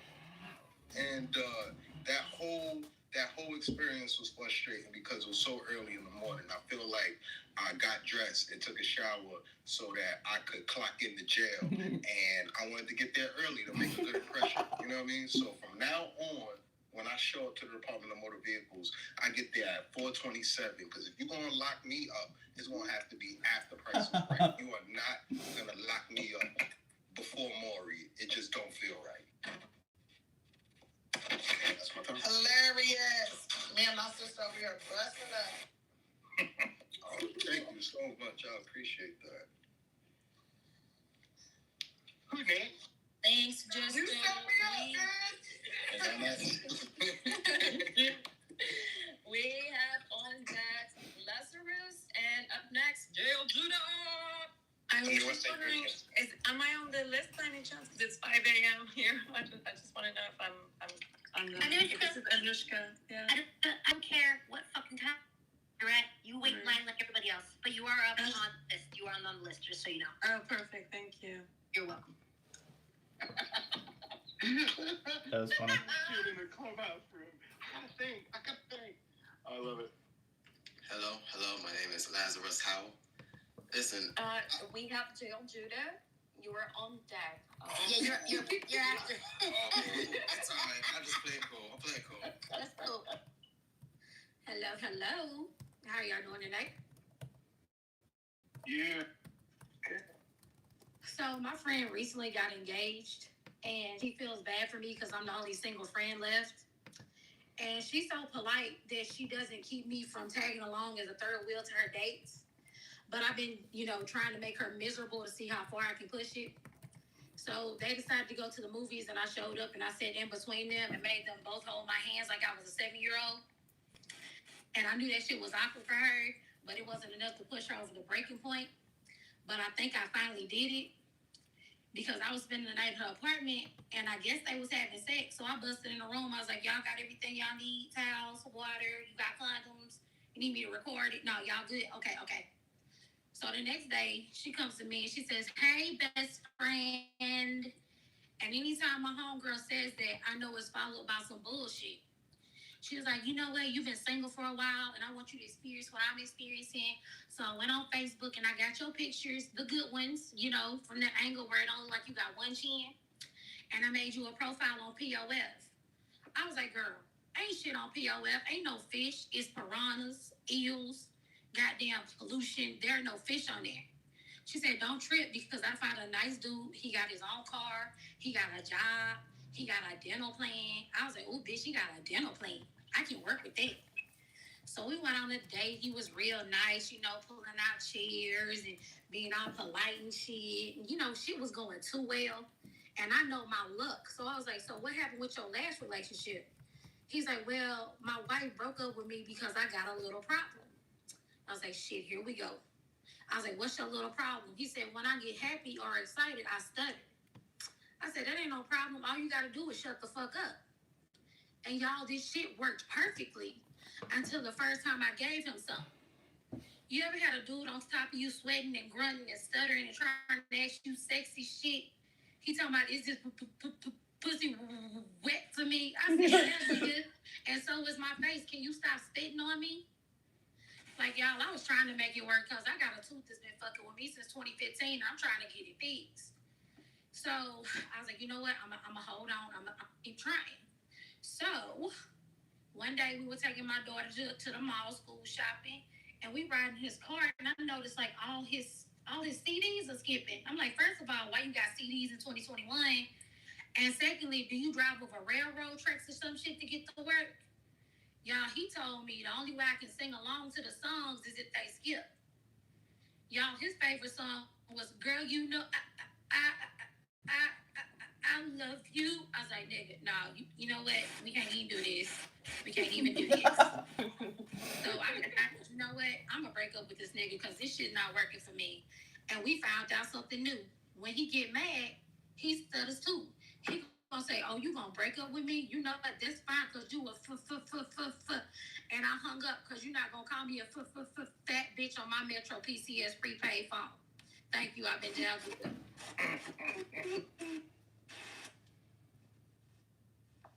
Funny. Thank you. Okay, so on deck, we have Genesis, and up next, Lazarus. Stage is yours. Hello. My name is Lazarus. Okay, so I have been single for a while now, and listen, I'm chill with that, all right? I don't think my parents are chill with that. This Christmas, they were real smooth about it, right?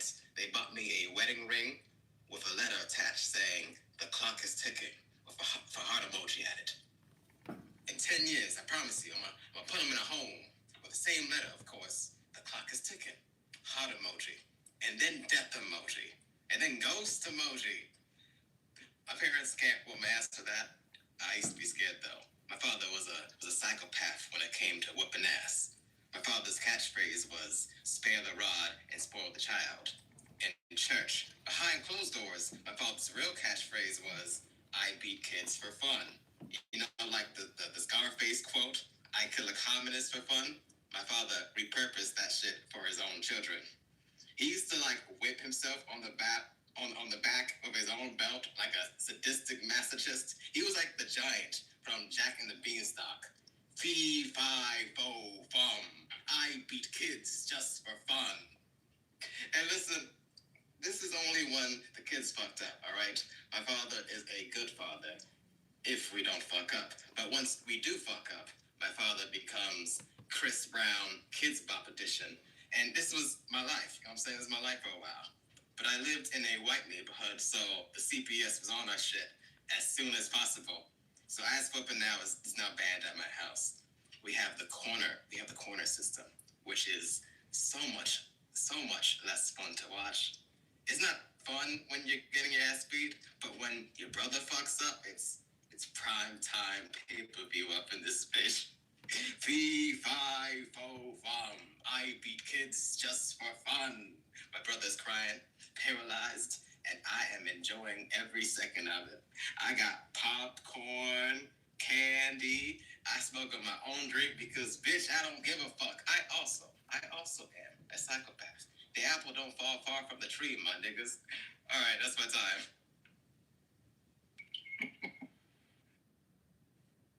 I'm tickled, funny.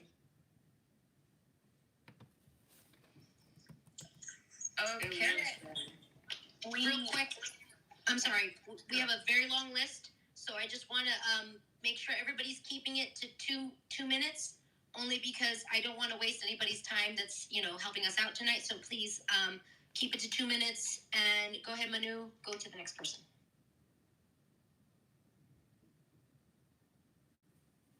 Manu.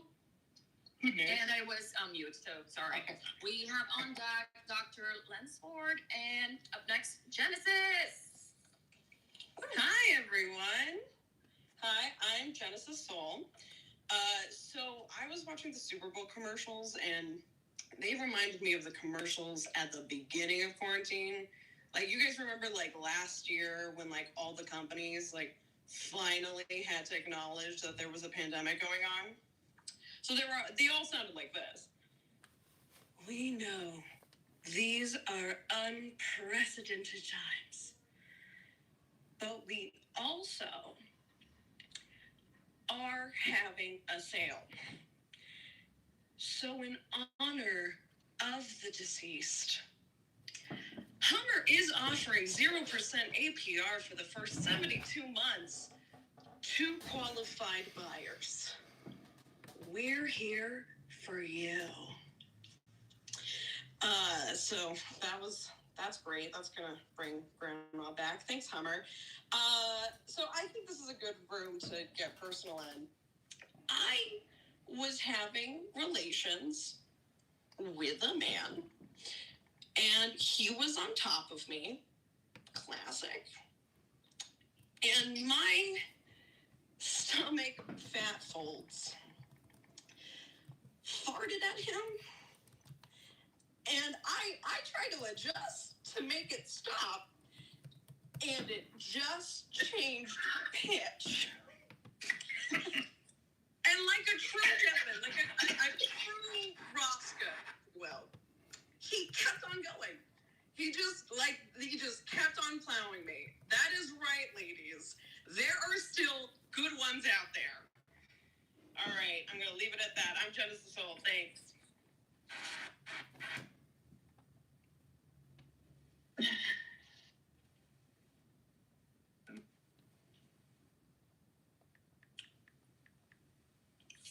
We're just going to plow right through. Who's next? Okay. We have on deck Corey B, and up next, Dr. Lansford. Hey y'all, I'll get right into this. So I just want to start off by saying I'm not a comedian, I actually got a real job in life, so this is something I'm just doing for a hobby. Oh shit. And the only way I know how to It's do insulting. comedy is by roasting motherfuckers. You know, I got a lot of trauma. So I'm gonna roast the moderators, or as I like to call them, the green buttholes Just at go. the top of the room. So don't take this shit personal. Go to the audience. I'm gonna start Let a comic I'm gonna start go. off with Tehran. Tehran, I looked at your bio. You're both a nigga and a terrorist. So I just wonder, when you commit crimes, do they send you to Guantanamo or San Quentin? I just wondered. Also, when I say people's names, check the PTR, Okay, I guess she so is that a way you comic. can know what I'm getting at. Let's start with the top bitch in charge at the top left corner, Corinne. I can tell by your PTR you want everyone to know you're light skinned with green eyes, but you still have big ass motherfucking ears. Those are undeniable. We are gonna keep moving. Oscar. She laughed. Hey, Oscar the Blouse, right? Oscar the Blouse, as you call yourself. You keep proclaiming to the room, I'm a top. I get it, nigga. You can dish it, but you can't fucking take it. That's okay. That is okay. Henry, thanks so much for that PTR comparison. You do look like a younger Liam Neeson on the autism spectrum. Thank you so much for bringing that to all of our attention. Also, Fizza, bitch. You know I roasted you once before for having the nerve to have the motherfucking Gorilla Glue ass edges, and you still got that same PTR. You a bold. You a motherfucking bold. And don't think I wouldn't come for the head bitch in the room, Tiffany. I hope you ain't with your mama or your sister, because you and Common, two bald-headed black motherfuckers in love. I'm here for it. Y'all gonna get back to the next. That's not nice, though. Mr. Clean, and I fuck with that. That's my time, y'all. I'm done. Go ahead, block me, troll me from the room. I get it. I fucking get it. Wow. Love you. Yeah. You should be here every day. Don't worry, I'll be here Tiffany what you said about her. Properly using that player hater degree she got. What's her name? You right. We do be fucking bald-headed and all, honey. Tiffany, it just broke up. Can you repeat that? Because you're the only person I really give a fuck about. Opinion, can you run that back one more time? My bad. I said I was very entertained by the doctor. Girl, go ahead real quick. I'm a clout chase. Follow me, and y'all can kick me out the room after that. Goodbye.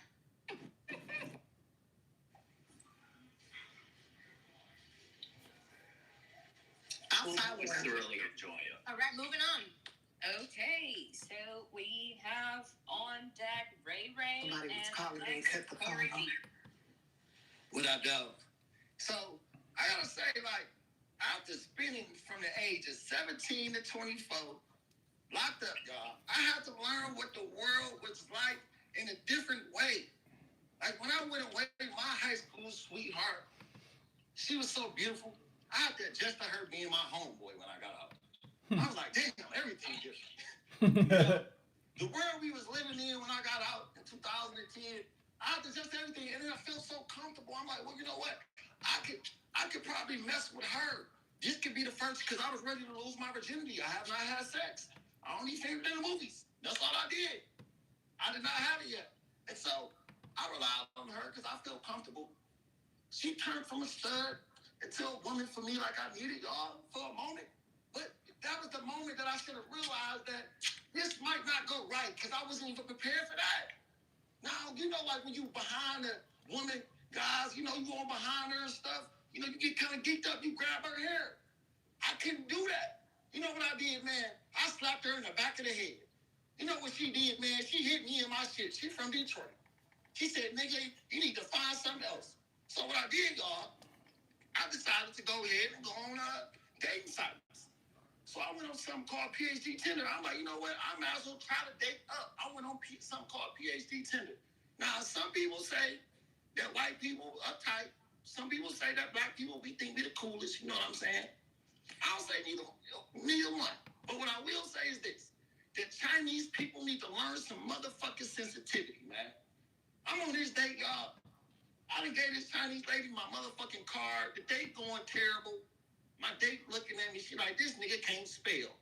I got my phone out, I'm texting, And I said it to the speaker. I said, definitely. She looked up at me and said, yeah, I'm ready to go. I had that lady in my car. She came back talking about prepaid card decline. Oh, what's you to do all that in front of my whole money situation? You know what I'm saying? You know, old girl say, oh, I thought you was an anesthesiologist. I'm like, you see, I can't spell. I'm close to my cousin anesthesia. And I told the Chinese lady, I said, man, my card didn't decline. It's just trying to decide if it's trying to pay for this motherfucking date or not. I'm Corey B. Y'all. This is my time. I just want to say one thing. If I can get 30 seconds to say one thing. I had wrote something for Christmas. I had the opportunity to do an interview for Christmas, and they asked me what was for Communique Magazine to share a story that was very moving for me in my career. And this was a story, and Tiffany, you're in it.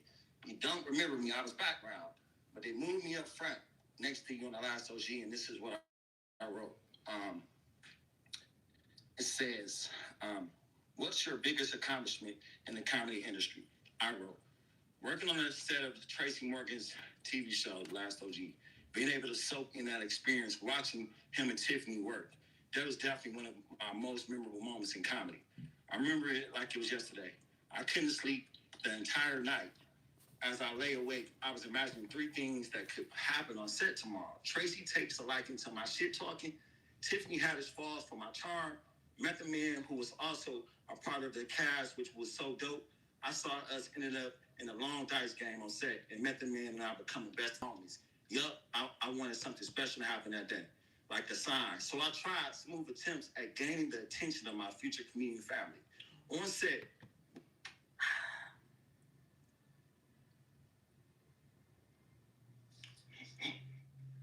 what's up, guys? Hey, just chatting with Corinne.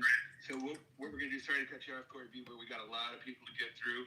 I'm gonna be your light, guys. So keep an eye on me. When I start doing a quick flash, you got about 10, 15 seconds left. Just to let you know, okay? So I will be your light from now on, guys. Actually, I'll make it every time I flash, you'll have 30 seconds left. All right, have fun, guys. Thanks. Thank you.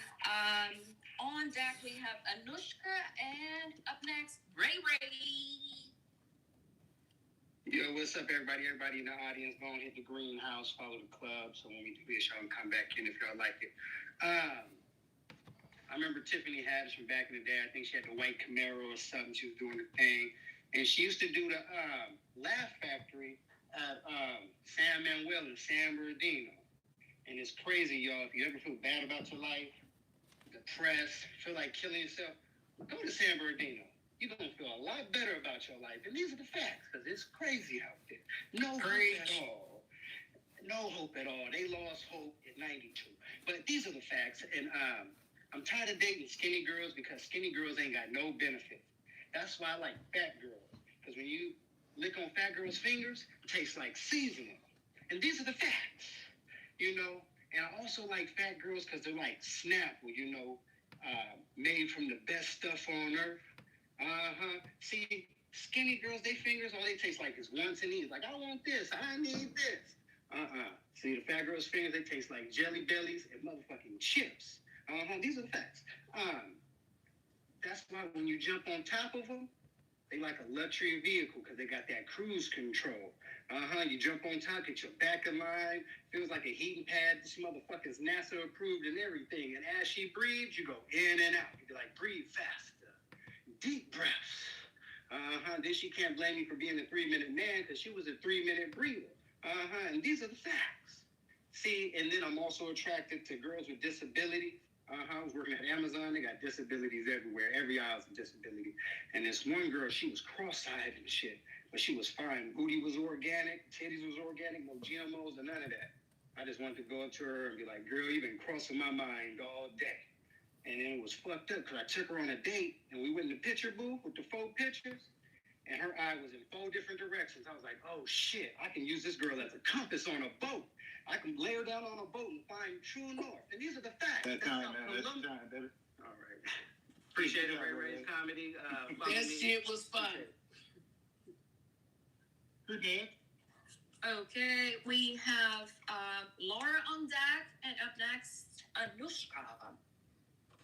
Hey, Tiffany, I just want to say congrats and how inspiring you are to me, really. That's it. And I'll start now. Thank you. Yeah. So in high school, we had urine tests to check who was smoking weed. I was the only one not smoking. A friend asked me to pee for her, then another one, and then another one. I was like, stop taking the piss. If you want my piss, you gotta pay for it. How much was your weed? $50? Okay, $60 for my weed. I created a weed empire. I called it WeWork. At parties, people came up to me. They're like, psst, psst, was my nickname. You got any weed on you? I was like, yeah, how much you need? 20 mil, 60 mil from this morning, this afternoon, alkaline, acidic. I got all the weed you need. If you look at the data from 2005, no one was high, but everyone had chlamydia. All my friends say my dad's really hot. That's weird. It means he's a DILF, a dad I'd like to fuck. My friend texted me, I dreamt of your dad. If he wasn't your dad, I'd fuck him. She's 29. I was like, dream on, girl. You're too old. When a girl likes older men, she has daddy issues. My dad always likes younger women. He has daughter issues. It's generational. My grandmother invented cougarism. She's married to a guy 20 years younger than her. Her third husband. She has son issues. I have no one, so I have no issues, just self issues and tissues. I'm gonna end up like Notre Dame, old, ruined, but able to make a rich guy donate. In Paris, there's so many virus mutants, British, South African. The French government is working hard to create the French mutant. 15 days of symptoms and 15 days of strike. That's it. That's my time, guys. Thank you.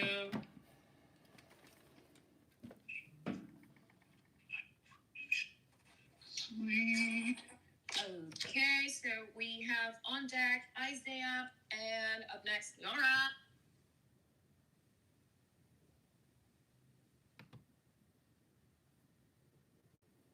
Laura? Isaiah. Hey, sorry, I was on mute. Okay, let me see. Hi, I'm Laura. I'm a full-time mechanical engineer. Comedy was actually, it was never really part of my plan, but to be fair, just like every governor on COVID, I didn't really have a plan. So I just followed whatever my Arab immigrant parents gently shoved me into. So I became an engineer. My parents did immigrate here. They came here from Syria. Everyone can relax. They came here 30 years ago, so they beat the rush. I'm full Syrian. I even took a DNA test, or what my mom would call a total waste of money, Laura. She was just like, Laura, you spent $150 for someone to tell you where I got on the plane? And I was like, Mom, look, I grew up in New York City as an Arab. I know you can't just get angry and start yelling about planes. That's not going to go well. So I took the DNA test. Look, it wasn't my idea, to be fair. At the time, I was dating a white guy, historically very influential people. So he convinced me.